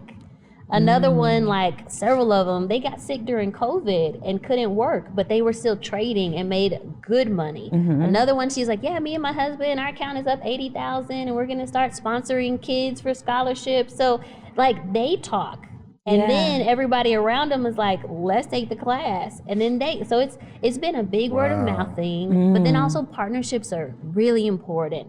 So for me, I like working with other businesses. And so we do something like this. We have a conversation, do a podcast, and then they become affiliates. So a lot of the teachers that you all know, like I teach the teachers. And then they go out and they're like, nah, y'all need to take Teri's course. Okay. Wow. Okay. Wow. We need to be your next success stories. Yeah. Come on. That would be so amazing. If by the time this comes airs? out, like we start making, I was gonna make like it's gonna be a free commercial. So I charge for commercials, but it's just I'm gonna do a commercial and we're gonna do a testimonial. Let's do it. Let's do it. But what I want to do, I want to represent what the small scale investor will do, right? Yeah. I don't want to come in and put $20,000 in and it's just this big grand story. That's me. I'm the guy. I'm like I'm ready to go. Well, Okay, do you want to do could that? we do? Yes. Which Well, maybe one? not 20, maybe 10. I don't know what I'm doing yet. If we do, so what I usually tell people is your goal should be 1% of your cash amount. So if we do 10,000, then your goal would be to make like $100 a day, which is still good because that's $500 a week, 2,000 extra a month. That's 20% return on your cash. So I think if you start there, that'd be good. Start with 1,000, and the goal is to grow it $100 a day. 10,000, and the goal is to grow at $100 a day. Oh, 10,000. So you put 10,000 in, you'll make $100 a day, which is what, 30,000 in a month? 3,000. 3,000. 3,000 in a month. Yeah. 2,000, right? $30 a day? $100 a day. Oh, $100 a day. Yeah. So that. Oh, but it's not 500 all is day. not It's not every day. Not like 7 days a week. No, the market's closed on the weekend. So it's Gotcha, 5 okay, days. yeah, so- so it's okay. 5 days. So it's a little more. It's a little more than $2,000 Okay. in the month. So That's good. then our 10,000 is still there. Yes. But we've just added $2,000 Yeah. to it. And then the way we trade, like I would want y'all to like go do something with that 2,000. What are we doing with it? I don't know. Do you have a goal? Something you've been wanting to buy lately? Pay off debt? You know? Why is that? okay. Why is that the goal? Because I want you guys to learn how to invest actively for income. And when you're investing for income, you're actually taking that money and using it for something. Living in your life. Yeah. You're paying your bills. We're traveling. That's paying for your freedom. We're trading and traveling. We are going on the road with the Social Proof podcast to a city near you, 100%. by the way. There you 100%. go. Or pay for the Miami trip. Well, we only got like 12 days. Can we do that by tomorrow? Yeah. Well, Let's run it. Oh, yeah, listen, click the link below. Get this course, okay? Let's run it. Okay. Hold on, I'm going back to my account. Hopefully. Where do we? How long is it to We can't fund do it? it through TradeStation. Yeah, We got to do it. You gotta call Corey. So we might have to do it in your own account. I got TD Ameritrade. I got TD and I got Robinhood. I got Robinhood. So TD, I know we could probably do my strategy. Robinhood, Don't you can do me. start. You You'll can be a little start, behind, sis. but You'll it be a little won't be as awesome. So why don't I just give you money to put it in your? Come with it. Yeah, and then with you it. just give me my bread. Listen, and you know, Girl, I've who been pays taxes supposing on to. that, though? Well, so I have a TD Ameritrade. I've just not funded it. Does it take longer to fund, to fund? I don't know on TD Ameritrade side. So we have to see. Because I just don't do stocks. They should make something available. But I'm though. about to start doing stocks. Yeah, no, and the we- only reason I have Robinhood is because my daughter had it in my name, and I can just confiscate it if It's you know not what I mean. a bad thing, but I do know they're coming under scrutiny now, especially with the whole like GameStop. and thing. TBS? Oh, that was no Robinhood. Robinhood. Oh, Robin, okay, got you. Yeah, Oh, yeah, so, yeah. so back to becoming the number one. So, and I think it's so key too, because a lot of people focus on my ad strategy and things of that nature versus making sure this works. Yes, if you have results, then that will speak volumes for you. Like my students can actually come out and say, yes, I learned something from Teri. Even if I didn't make a ton, I know how to protect myself. So like when the market dropped, a lot of my students were thanking me because like for COVID, they were like, Teri, I didn't lose as much as I could have. Like when the market fell, I had stops in place that protected me. So I was able to use that money to try to invest again. So part of it is just learning the discipline, or even if you are a longer term trader, being able to look at a chart to figure out the right time to get into the stock or out of the stock. Like that's huge. Like we all may love, I'm not gonna say Tesla because Tesla too much, but we all may love Facebook stock, and you get in because you just like Facebook, but I'm looking at a chart, I'm gonna get a better price. And so like just knowing those things are gonna help you. Gotcha. Oh my gosh. So every investor strategist that I know says to start with investing in things. Look around your household. People always want to know, well, how do I know what to invest in? And then I hear people say, well, just look around your house. What do you buy all the time? What do you use a lot of? Is that a part of your strategy? I ran into a guy who said he don't research the company. He looks at the charts. Well, yeah. So he's Just- data driven. yeah. He's data driven. So Charts would you give that same advice? Like, look around. What are you using all the time? Where are you eating all the time? Or are you strictly data driven? You don't care about whether you like the product, don't like the product. The numbers are what drives your decision. I'm a technical analysis trader, which means that I go by the numbers. So for me, I'm looking at CNBC and I'm listening to what companies are they talking about. Instead of, I don't care what I do. Yeah, I like Target, but they're talking about Walmart, or they're talking about Amazon, or they're talking about Adobe and Salesforce because they're powering the internet. So I'm looking at CNBC and looking at the ticker symbols that come at the bottom of that. Are you on at 9 o'clock every morning? I am. Every morning. Yep. Well, lately I've been more chill. Okay. So there's different ways. I think there's seasons. In the first part of my life, I was every day I'm up at, for me it was 7:30, and then the market opened at 8:30. So I was doing pre-market stuff, trading the first couple hours, and then I would go take a break and then come back at the end of the day. Now, because my accounts are a bit bigger and because just seasons are different, like I can kind of relax. I can do a little bit more swing trading, but still make the same amount of money. What's swing and what's? I'm sorry. No. I wanted you to explain swing trading. Day trading is getting into the stock in the beginning of the day and out at the same day, and that's the same stock. Swing trading is I get into the stock and then I might get out tomorrow or wait a week or two. So that's swing trading, just holding it a little longer. Gotcha. When you started, you were day trading. And now that you have a larger bag, you can swing trade because you can afford to take that up and down kind of ebb and flow of the market for a longer period of time. What's your favorite, swing or day? So I like the thrill of day. Yeah. So I like the thrill of, I made $100,000 today. I would like. Would you enjoy that thrill? Sounds like a It thrill. sounds. But you have that I to wanna now. be a When you're part of. doing something like that, are you literally in the markets all day? You got your trade in the morning. Do you set it and forget it, or do you stalk it? Because I stalked mine. Well, on Sunday, I look at the charts and then I plot everything, and then I have alerts that come up when the stock price is coming to my entry. So I'm usually like, I'll look at CNBC, I'll look at the computer or my cell phone in the beginning of the day, but then I don't have to watch it all day because I already set everything up. I need you to produce a day in the life of. I have one on YouTube Where on my is it? Trade and What's Travel up? Like channel. okay. Yeah. Yep, day in the She's way life. ahead of you. was way ahead of She's me. all over it. But is this a day in the life of like your trading activity? Following that is. specifically. There's one that says like how I made $35,000 in a day, and it's a day in the life. Okay. Okay. I probably need to do a new one. Yeah, but because yeah, people want to it's a see day in the this. life. Like, it sounds good, and we gave a couple of action steps, but it's always for me that now what? It's that now what? And I think people would really, really plug into something like that. Okay. Yeah, for sure. Maybe I have to partner with you guys on that too. Let's get it. Yes, I'll do Let's get anything it. with you. Okay, you tell me what you want to do, we doing it And all it's together done. for sure. It's done. I love it. There was I a love it. part that you there was something you were telling me I thought was going to be really impactful before the interview started that you wanted to mention, not to big up the book Dreams Are Built Overnight, but there was That a you part can get in on there Amazon. that you Yes. said you wanted to share. I do. So in your book, you talked about, and maybe I don't know if you want to tell the story. Do they know the story of where you had an event and your mom had come, and then you went in and moved her car? Yeah. And it wasn't moving, but then you got really embarrassed. Yeah, And then you said like your why is because your mom is still driving the car. for sure. And I give some back. I was doing an event in Atlanta, and my mom showed up. When is this? This had to be 2000, maybe 15, maybe 14, somewhere around there. And long story short, I was doing an event and she pulled up to this car and she wanted me to move her car because I think it was something like it was a place that she parked or another parking spot was being available and I was going to move her car. And her car had some issues.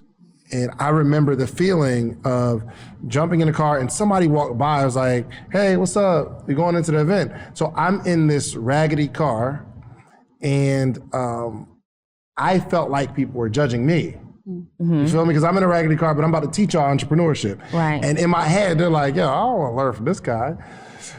But I really thought to myself like, wow, my mom drives this car every day though.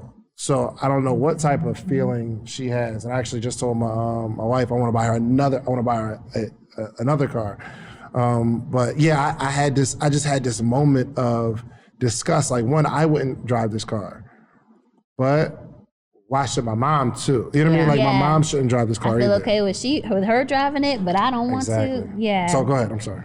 Well, the thing that got me is in that section you said, well, now the reason why I push myself is because I don't want to have my mom drive that car. And recently my stepdad went to the doctor's office and he needed to get an MRI, but for whatever reason, they wouldn't take his insurance. And they said, well, you have to pay up front or we're going to have to make you go, like you have to leave. And he didn't have enough money in his account to pay for it. So he had to leave the doctor's office. And me as the child, I was like, how could I be a multimillionaire and my dad can't go to the hospital? He can't pay for the work. And so I thought, like, never again will I have a parent that can't get a procedure. So I gave my mom, I like put $40,000 in an account. I was like, you guys go and y'all get every doctor procedure y'all need taken care of. And recently my mom called me and she was ecstatic. She was just like, oh my God. And I was like, what happened? And she had gone to the dentist. And she was like, baby, they told me I needed to get 4 of my teeth worked on. And they said that it was going to cost $2,000 per tooth. And I said, okay. And she was like, and that white lady, race wasn't part of this. Come on, she was talk like, about it. She's like, that white lady looked at me and was like, are you sure?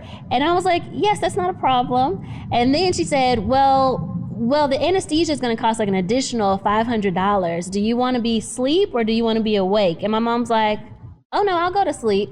And she's like, but did you hear me? It's going to cost another $500. And my mom's like, that's okay, I got it.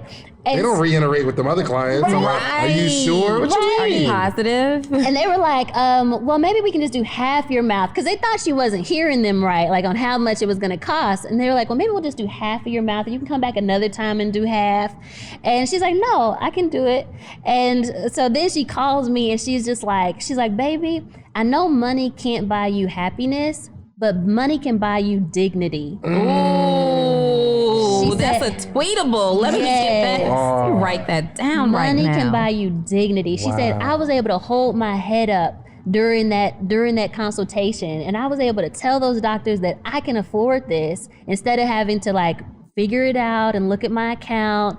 And so that's my why. I want to be able to help people have dignity when they go into any situation, but especially their health care. Like how many people have had to walk out of a doctor's office and not gotten the care that they need because they couldn't afford it. Or just not even go in the first place. And then I think about like COVID and how more Black people are getting affected.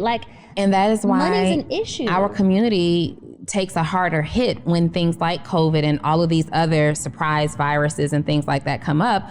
We are affected the most because we can't even, not only can we not afford the treatment when we get the bill for it, right? We are so conditioned to believe that we can't afford the treatment, just the general doctor's office visit, that we don't even go. Right. So they just stay home and die. And that's not on my watch. Yeah. That's my why. That's strong. You got to find a way to be able to make your money work for you so you can go to the doctor when you need to. Yeah. So you can have dignity when somebody tells you a price and you don't have to look down or walk out. Like my dad was so embarrassed. And this white guy came behind him and had his checkbook out like he was going to pay for the procedure. And they were like, no, that's okay. Your insurance will cover it. What you talking about? You just told him he got to pay up front. So like there's just so many systematic things that I think like we could solve if we were able to have more money in our communities. So that's my why. What's next for you, Teri? Where does the brand grow? You're already an 8-figure woman. You are the #1 course creator on Teachable's platform. You are popping very, very, very subtly. What's next for you? So of course I want to help more students. Like I want to help more students to have. Find a man that ain't playing. Okay, listen, we gonna get to the nuts and bolts of it, man. She's over here with all of this political stuff. We told you before the interview this was gonna happen. Do you think the super success is a hindrance to that area of your life? Honestly, I think that part of my success would not have happened if I was in a relationship. So like when I quit my job to travel around the world, if I had a boo, that would have been really tough to do. I agree. And even now, like I will get up and go on a whim. So I think now I'm at a place where the man will fit my lifestyle. So. What kind of guy you like? Donnie likes she likes drug dealers. Okay. He is a liar. She said if you guys follow the podcast, y'all know she like. First of all, that podcast never aired. And that was not me who said I like drug dealers. That was our guest who said they like drug dealers. What I said was I like a cultured man. I like a cultured man. So I like men who are businessmen, but they've been through some things, right?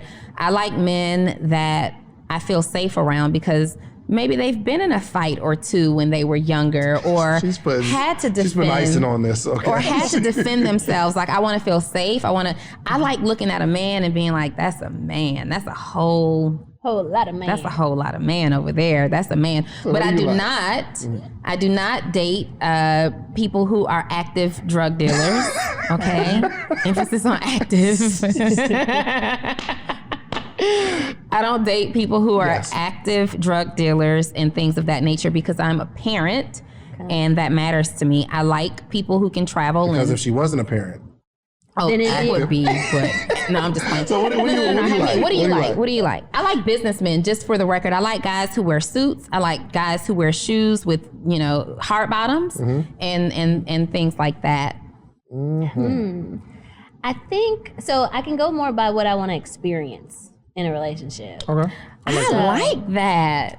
I figured out that that's a better rubric.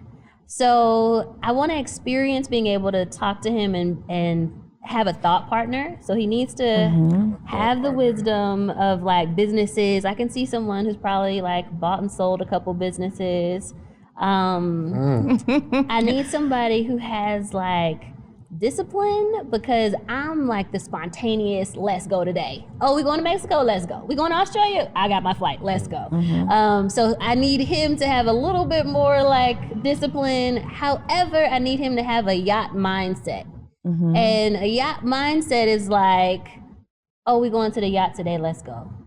And not thinking about like the cost, not thinking about like his time or the meetings he got going on. Oh, we're going to the yacht and we're gonna be able to relax.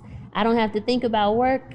At this point, he probably is there's so many different people. I was gonna say he's probably a CEO or has been a CEO or has just been like even athletes. I think there's a lot of really great businessmen that are athletes, but just that mindset of like, I've put in my time, I'm ready to let go, and I can unwind when I need to. So you've skipped all the way to the 1% right away. Right away. You have to have bought and sold some businesses. You got to be running Nabisco. Right. So you went into someone who's heavily familiar with acquisitions and takeovers. So what if they give a good experience? They're saying, "Yo, let's go to the yacht, but you got to pay for it." Okay, I'm with this yacht mindset. I got the yacht mindset. I don't got the yacht money, but if I got the mindset, you got the money. We good. Are you interested in that? So to be completely honest, I could be the manager at Target, But see, a lot of times they don't have the right mindset. So maybe I also need that business part. Like I need to respect them enough to value their opinion in business stuff. So when I'm talking about multiple millions, I need them not to shrink. Like I need them to be okay and comfortable with it. And I mean, like if the manager at Target, nope. I don't think that'll work. Well, David was once a server at Cheesecake Factory. I agree, but now you own a business, so you have a different mindset. So I think for sure, it's the mindset, not so much the money. You're not really into potential. The potential, like I had potential at the Cheesecake Factory, but I had to grow into myself. And if you ask potential, if you ask some people that dated me in those years, they'd be like, nope. That wouldn't have been what you're looking for. I think this is the difference. At the time that you understood you had to quit from Cheesecake Factory, your mind changed. Yes. Like you had a mind of there is freedom, there is something beyond being tethered to somebody else, like a work or a job. I can do this and I will make it work. There was that discipline in there and that like hustle, that grit, that persistence. Like those characteristics I'm looking for. It doesn't necessarily, I don't care their level, but those characteristics I think are important. Gotcha. What kind of friends do you have? Like, how do you maneuver through your friendships? And I'm just talking about girlfriends, guy friends, like, because you're like, listen, she didn't say if I want to get up and book a flight to Miami. She said if I want to get up and book a flight to Australia, right? It feels like, it sounds like, because I want to get up and book a flight to Miami or wherever I go, and I do, but I'm often alone. So I'm feeling like with your mindset and your level of success, which is 10 times greater than my level of financial success, it feels like it could be lonely. It could be, but now there's a lot of us that are in this space. So are you making new friends or? I have a cohort of friends that have been knowing me since elementary school, and my family works for me too. So my cousins keep me very, very humble. Like, we know what your hair look like when you take your wig off. Got you. It's important. So like, I have family and friends that know me for a while, and they call me a different name than Teri. Like, it's just a whole. What's the name? I know I shouldn't even said it. Like, what's the name? You gotta no. Well, let me go look through the comments. Or is that like a sacred thing amongst your friends? It's a sacred thing amongst my friends, because I know who's been knowing me a long time when they say that name. Gotcha. Okay, yeah, you don't have to reveal it. In college or now whatever. Your students will be calling you whatever your name is, and you're like, all right, don't call me that. Okay. Right. So it's a different name. It's not gonna be. It's the nickname. Nah. Johnny, like I'm Just whisper it. Right. Well, after the show. Yeah, because they gonna pick No, it up. because she don't want everybody calling her that. Respect her Tootie? private name. No. Tootie, you look like a Tootie? She like a Tootie? It does start with a T though. T-Money? See, I had a friend that used to call me that, and I had a friend call me Tea Cake I'm back in calling the you day. T-Money He was all like, day. you sweet. I'm gonna call you I like the Tea Cake. Tootie a little bit. I like Tootie. Yeah, you do. Facts of life, Tootie. No. With Just the know, cheeks. you're going to know somebody like, hey, Tootie. That's from the podcast. That's so we from got the our special podcast. thing. We got our a thing. special thing. Hey, Tootie. Take another one. T-Money. So I call everybody something money. Okay. If I call you T-Money because you got it, you earned it for Well, sure. that'll work. She's never That'll called work. me D-Money. That's crazy. Anyway, okay. So you have another cohort of friends. Yep. And then I have the friends that are like businesses. Like we've been growing together. So like in Miami, I'm gonna be with Charm City Buyers and Abu, and like all of us have had this like $1 million come up, it seems, and then we're all like still pushing each other to be better. Good. So I definitely love friends like that. I love content creator world. Like those people they get me now because I'm a content creator. You mean us? Yes. We are friends. We're friends now. So that world, like I can talk about a funnel and talk about a email list, and y'all get it, right? Well, I get it. I get it. I Terry. do get it. We can discuss that. Okay. Shans will sit I and told you, listen. Terry, I just be walking. I just be. If like somebody put together an email for me, it didn't work. It absolutely is what happened. 100%. Okay. Wow. I feel this- like our guests lately, our lineup, it's like the podcast should never end. Yeah, You're it going to should have to never come end. back just to Yeah, like we're like literally almost Definitely. 2 hours in, and Oh wow. this has been phenomenal, very enlightening. I've learned so much, and I think this is what a lot of people need, because some people don't have the skill set of being able to speak or communicate or put content together. But this is a skill where I can sit in my room, Yeah. learn it. It's get just to the you and bag. your computer. Yes. And your cell phone when you go. This is perfect. Like there's so many people who ask, and I know you get it all the time, what can I do as an introvert? Like Introvert I want to income. do something, I want to make money, but I'm introverted. And right now in the day and age of digital business, it seems like I have to be front facing no matter what I pick. This trading, stocks and options, it's just you and your computer. Yeah. Can we give a little promo code? Is there a way that people can get the course and have, I don't know what it is going to be, 10% or something like that, but do you have it set up like that? So if they do, here, let's see. Social proof. Yeah, social proof promo code. Okay. If they do social proof, I'll give them 10% off of VIP. How about that? Got so it. VIP is usually $5,000. That'll give them $500 off. Okay. I'll do that for social proof. And what's the intro course? Do you have an introductory course? Well, the overall course is VIP. If they start with the first half, we call that trade and travel. But honestly, if they really want to get to the bag the way they want to and do options, that's the VIP course. Gotcha. Terry, you've built this mega empire, and we're gonna get the closing, but I want people to understand that you're not just a trader. We have our next thing is in an hour, by the way, if you're looking for that. Okay. You're not just a person who's trading and investing. You're actually running a business, right? So outside of all of that, I want to know more about the business. How many employees do you have? I have 6 employees and then about 4 agencies that work for me.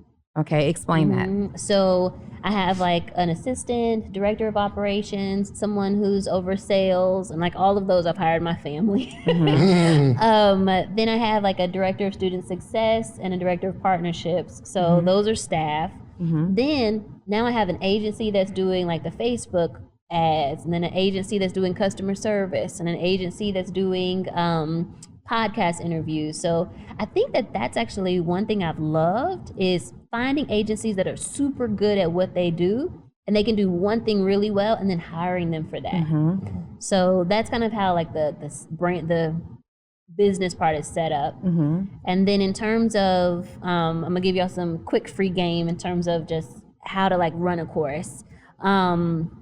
You guys know this, but for the audience, some of the things that are super important to me is like I know my numbers really well. So if I want to have 800 new students come in a month, then I know, okay, that means I got to get in front of 300,000. I got to get emails of 30,000, and then I got to get those 30,000 to then become students, and that'll get me to the 800. So if people start getting good about those numbers, they can then brainstorm, well, okay, what is going to get me in front of 300,000? And then what am I going to give them to get their email? And if you can start being strategic about those things, then, and you guys, like I said, you all know this. No, this is good stuff. She don't. This is good stuff because entrepreneurs are always afraid, or not always, but a lot of brand new people into business can be afraid of I hear all the time, well, I got to keep my job because entrepreneurship money or my own money is so up and down. It could be this. And I'm like, but if you know your numbers, if you study the data,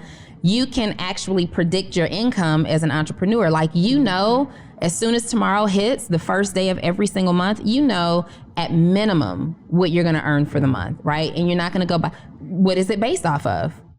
Previous results, previous numbers.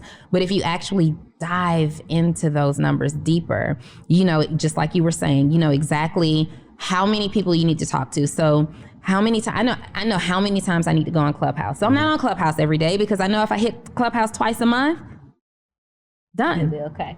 Done, right? I know I need Clubhouse twice a month. I know that I need to send out, 4 emails a week. I know that I need to send out X amount of text messages. I just know what my exposure will convert into in terms of sales, dollars, revenues. Yep. And that's really, really important metrics to study. Did you learn that based on your MIT education, or did you learn that based on experience? Experience. That was all just hit and miss. Like, when I first got my first 30 students, I was like, oh my God, I did a launch and this is the way I did my launch. And I did, this was the theme and did all this setup. And so then I know, okay, the next time I do it, I'm going to do this plus. So everything was like okay, did this, how do I make it even better? So everything was exciting. Talk to us about that. Well, wait, talk to us about what your first launch looked like. There's someone who is about to launch a course for the very first time. What did you do? My first launch was on Instagram. So I usually do like a 3-part series. I'll do, the first part is education. So all the posts you'll see are going to be educating you on something. Yep. And then the second part is agitation. So I'll get you kind of agitated about what I just talked about. So for example, the theme that I have in January or right now was, the professional development from trading will make you a better person. Okay. So that was kind of the theme. So the whole first part was, how do you get professional development from trading? That was the education. But then the agitation piece was all the times that you didn't have those things that you wanted. Like, I didn't have patience, and it ended up making me like hit my kid when I shouldn't have, or that time where I didn't have discipline and I ended up eating everything when I said I was going to lose 20 pounds for my New Year's resolution. Just like, then you agitate it, and then you come in at the end with, well, the solution is you need to learn how to trade so you can get better at these skill sets so that you can have a better life. So that would be like a funnel I would take them through. And then I would add in, if I do a webinar, if I do a podcast, depending on when it's happening, that's going to be like what I'm talking about. Am I in the education phase? Am I in the agitation or the solution? And like, that would be the funnel. So by the end of it, they don't know that I just took them through this funnel, but they want to buy the class. Yeah. Wow. That's awesome. How much was your class when you first launched it? Actually, it was $2,000. $2,000. In the very beginning, I did like a 50% off sale because I was like, oh, they'll pay $1,000. Actually, I didn't think they would pay $1,000, but they did. And so now it just recently, the middle tier is $2,500. So it just recently went up $500, but it stayed about that. And $5,000, I've always, if somebody wanted to work more personal or one-on-one with me, it was always $5,000 because I knew my value. Yeah, for sure. For sure. Amazing. Well, look, we've been here for some time. I want to say thank you. We got to do a quick commercial, but I need you to think of something deep and strong to talk about. Okay, you got to close this out. You got a big responsibility. You got to put a whole bow on this whole interview. You ready? Okay, I'm gonna give you some time to think about it, though. Okay. All right, cool. So we're gonna do our quick commercial, then we'll come right back. All right. Wait, I need to say one thing before the commercial. Okay, on the guy thing, I forgot that he also needs to be able to pray with me. Okay. Yeah, we forgot that in the experiences. Okay. We need to be able to, something happen, we can grab hands and pray. All right. Yo, Teri came back to that. That means she in these streets. She's active. It's that time in your life right searching. now. What is a great way to approach you via social media? Don't. Because I have teams that run my social media. So I guess what they would have to do is say, hey, I'm really interested in talking to Teri, and be transparent. Like, I would like to take her out on a date. Can you all ask her if she'd be open to go on a date with me? Because my team will see that, and then they'll take it to me. So if somebody were to just put in there, hey, shawty, I won't see that. Hold on. So is it us that's talking? Were we talking about Miami? Keep it. Yes, we were. Oh, okay. Because I'm like, hold on. But in the beginning, you were talking to my assistant. I remember talking to her, but I think immediately after Clubhouse, was I talking to you or your assistant? I don't know. Okay. But the Miami I can part tell was when me. I'm talking to your assistant. Okay. Yeah. Yeah. So you're probably talking to me. Okay. Yeah. But yeah. You got sent to the assistant. First of all, listen. I don't mind Teri sitting here right now today. Right. And we're friends now. In fact, That's before right. the podcast, we talked about going back to Miami, just us. So Yeah. I'm coming though. absolutely. Awesome. Okay. You go where I go. So I go where you go. So okay, in person, what's a good way to In person, shoot that shot? come and have a conversation. But If are you I ever out in public? Like, I am. it's going to be hard to find me in public. But you know what? Okay, so now maybe, but before, people don't know who I am. So I'll sit in the room, and yeah, I may have more money than everybody in the room, but they're not gonna know. No, but what I mean is when I'm out in public, I'm super intentional. I'm going there for that or there to meet with that group of people. And like meeting men is usually the last thing on my mind. So are you in a place where you're approachable when you're in public? Is it the last thing on your mind? You know it is. Yeah, it is. You're always throwing me in these situations and I'm like, yo, trying to Shane, throw come in on, like, what's up? I'm here to kind of learn. I want to learn. I want to flirt. True. Like I'm thinking about like your Miami experience. I'm like, No, I'm just playing. But if someone were to come and approach me in public, like I said, if they just have a conversation, and like the best thing is they need to get my cell phone number so they can talk to me directly. Got you. Mm-hmm. If Some they people don't ask for it, right? They just more, what's your social media? You're like, all right, here. Yeah, they just look me up online. But if they get my phone number, then they can talk to me directly. Okay. All right, guys, listen. You got the formula. She's telling you how to shoot this shot. Okay. So, all right. So think of something deep. We about to do a commercial. She all right? taught us how to shoot the shot. She taught us how to set up a brokerage account. Oh my You gave us some gosh, steps on so trading. much. How to build a and course. how to build a course. I mean, we're going to get you back. Yeah. I feel like I owe you money. I feel like we need to go to Dallas in her environment. Do you have like an office? I have a big house. Okay. So I think we need to go in Teri's comfort zone. Could you imagine how important or how deep this interview would get in her environment? After we make some money, Yeah. we are going to come to your house. Yeah. And we're going to do stay a there. part two. We're going to stay there. For some reason, I envision chef, like, because I don't feel Yeah, like we're going you to cook stay it. there Yes. and we're going to Chef. fine dine. Yes. So listen, you just know when you see this interview, this part two, when we're at her home, me and Donnie are up. We get into the bag. We're up. Okay. All right, cool. Interview. Commercial. Commercial time. Okay. This episode is sponsored, as always, by The Morning Meetup, themorningmeetup.com, themorningmeetup.com. Go to themorningmeetup.com and you'll see it is the most amazing organization of entrepreneurs that gather every single day. Did you know, Teri? We have a group of entrepreneurs that gather every single morning, Monday through Friday, 8 a.m. to 9 a.m. Eastern Standard Time, every day. And I'm on there teaching and coaching. And not only at me, but I bring on my really, really, really successful friends, my really, really amazing business friends to come teach this organization. We have hundreds of people join the Zoom call every single day. And it's not even in webinar mode. You know, it's like webinar, it's like one screen and then everybody else, you can't see the person. No, it's like all the boxes. We're all there. And we are an amazing community. We have a book club. So we read a book every single month, and every day we read a chapter, and we talk about the chapter that we read. There are people that are reading books, and they haven't read a book since high school. That's good. It's absolutely That's amazing. awesome. And the cool thing is, I'm letting everybody that's listening to this join for just $1 That's what's up. for a whole week. After that, it's $79 a month, but it is like literally having a conference every day of your life. Every month. And we have a theme every month, and each call supports the theme, and it's just absolutely amazing. Can you come on and talk to my group? Sure. at some point? Mm-hmm. Awesome. She should have definitely been a part of the January thing. Yeah, we did sure. the Millionaire Mindset. That was the theme of the joint. Okay. And I think I probably interviewed maybe 13 millionaires. Nice. And I just had a conversation to identify how they think. And I like the way you think. Yeah. Remember she was talking about the man. She was like, yo, I don't really forget the aesthetics. Let me tell you what I want in terms of experience. She didn't even talk about aesthetics. But we are going to talk about aesthetics. We are off After camera. this commercial, we're going to get some aesthetics. We're going to get some about it. aesthetics. What he look like though, Terry? What he look like when we get to it? He fine. Like, go to themorningmeetup.com. You never know. She might be on that thing and you get the Q&A answer in front of people. Anyway, go to themorningmeetup.com, themorningmeetup.com, okay? Enroll for just $1. If you want to stay with us after your trial, feel free, month to month, no obligation. If you don't, just cancel. There's no obligation. They're not going to call you and try to harass you. You either stay or you don't. But our program is so strong, people very rarely leave. Yeah. Very rarely. That's So great. yes, go to themorningmeetup.com and enroll right now. Donnie.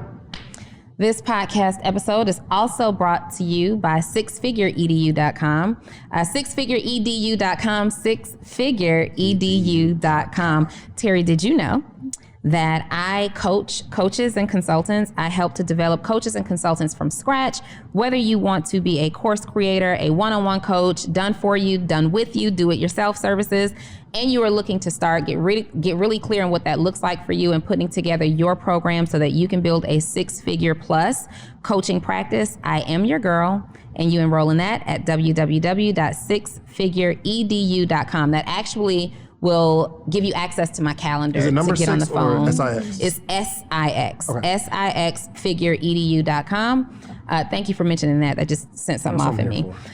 here for. So you'll actually be able to get on my calendar, and then also I offer a resource for existing entrepreneurs called Post to Paid, and this is absolutely incredible because many of the struggles that entrepreneurs have is in their content and what they put out online every single day. So you take these pictures, but you don't know what to say. Not a problem. I give you word for word what to say by helping you to create stories that sell on the internet. And all you got to do is text me so that I can text you 3 times a day. Text Post to Paid to 404-737-2767. 404-737-2767. It is. It All is. right. So, What do you thank look like though? Thank you. Before we close out, we got to get them aesthetics about What do you. you What look like, though? You like a I was supposed to tall, be saying short, something like skinny? real, We like- gonna get to that. We gonna get to that. We're gonna get there. What you like? I think I like the basketball build. Okay. But men can be handsome in so many ways. Mm-hmm. Like when he come at me with the right conversation, and I'm a hugger. So you give me a good hug. You want to feel something, though. Mm-hmm. You want to hear? Okay. So You yeah. like athletic build for sure. Athletic build. I want to say handsome, but that's so Yeah. yeah. So give us. And here's the thing. I don't want anybody to be. If you round, don't be discouraged because Don't be Donnie be discouraged. having all these little qualifications, and I feel like when she connect with somebody, she connect with them. I never connect So- with myself. I don't even know if I have a type. Quite You never honestly. connect with your type, really. I never connect with what I imagine my type to be. But the guys that I end up dating they're a type. I don't have they have to be 6'4" or this. That's like on your list of what you write out, but what you ultimately, I connect with vibes. That's I'm a how I viber. am. I connect with vibes, and I like to talk. I like intelligent people. I like someone that I can learn from.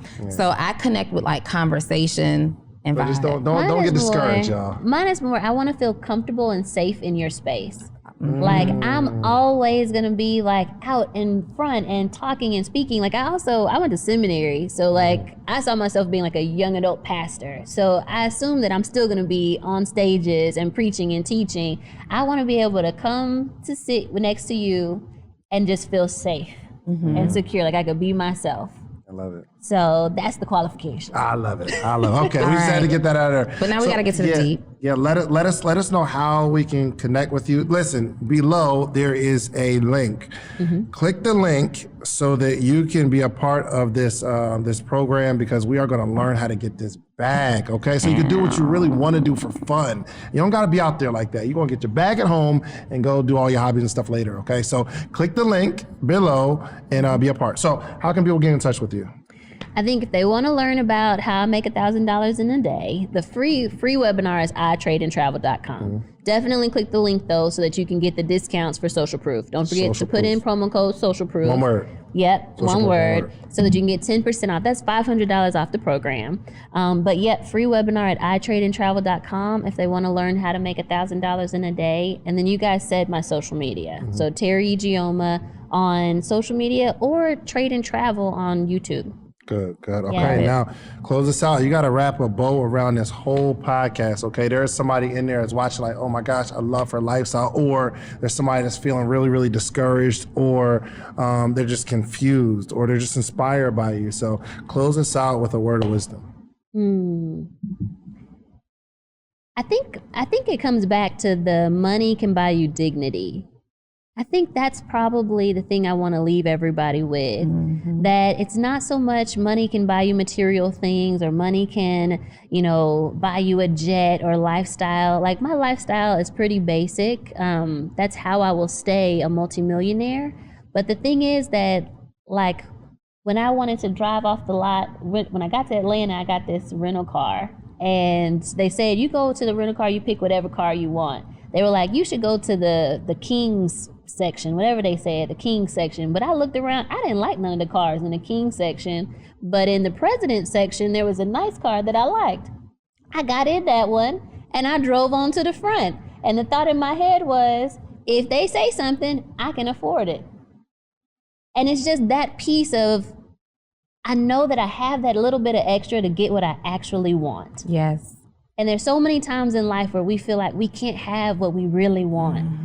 My mom, she always talks about how she used to go to the grocery store and she didn't have enough money to buy what she really wanted to get. She could only afford what was on the coupons. But now she has enough to go in the grocery store and get whatever. So that's what I'm actually trying to help people get to. It's not that we're trying to make $1 million a day. We're just trying to make enough a day to give us those options and that freedom to really live the way we want to. Yeah.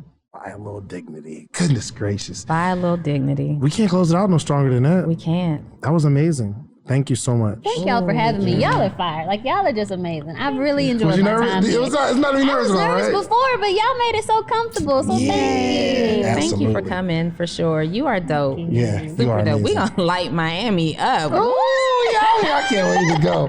Look, man, we cannot close it out no better than that. Do me a favor. Go get you some social proof, meaning go build something. Like, spend time in your room, spend time in your head, develop, grow, become that person that you see yourself becoming, and go get you some social proof. But I'm asking you to go back to your community and teach somebody how you did it. Yep. Okay, go get the social proof, then teach somebody in your community how you did it. Okay, that's how our community grows. Okay, I love y'all. We are out of here. Peace.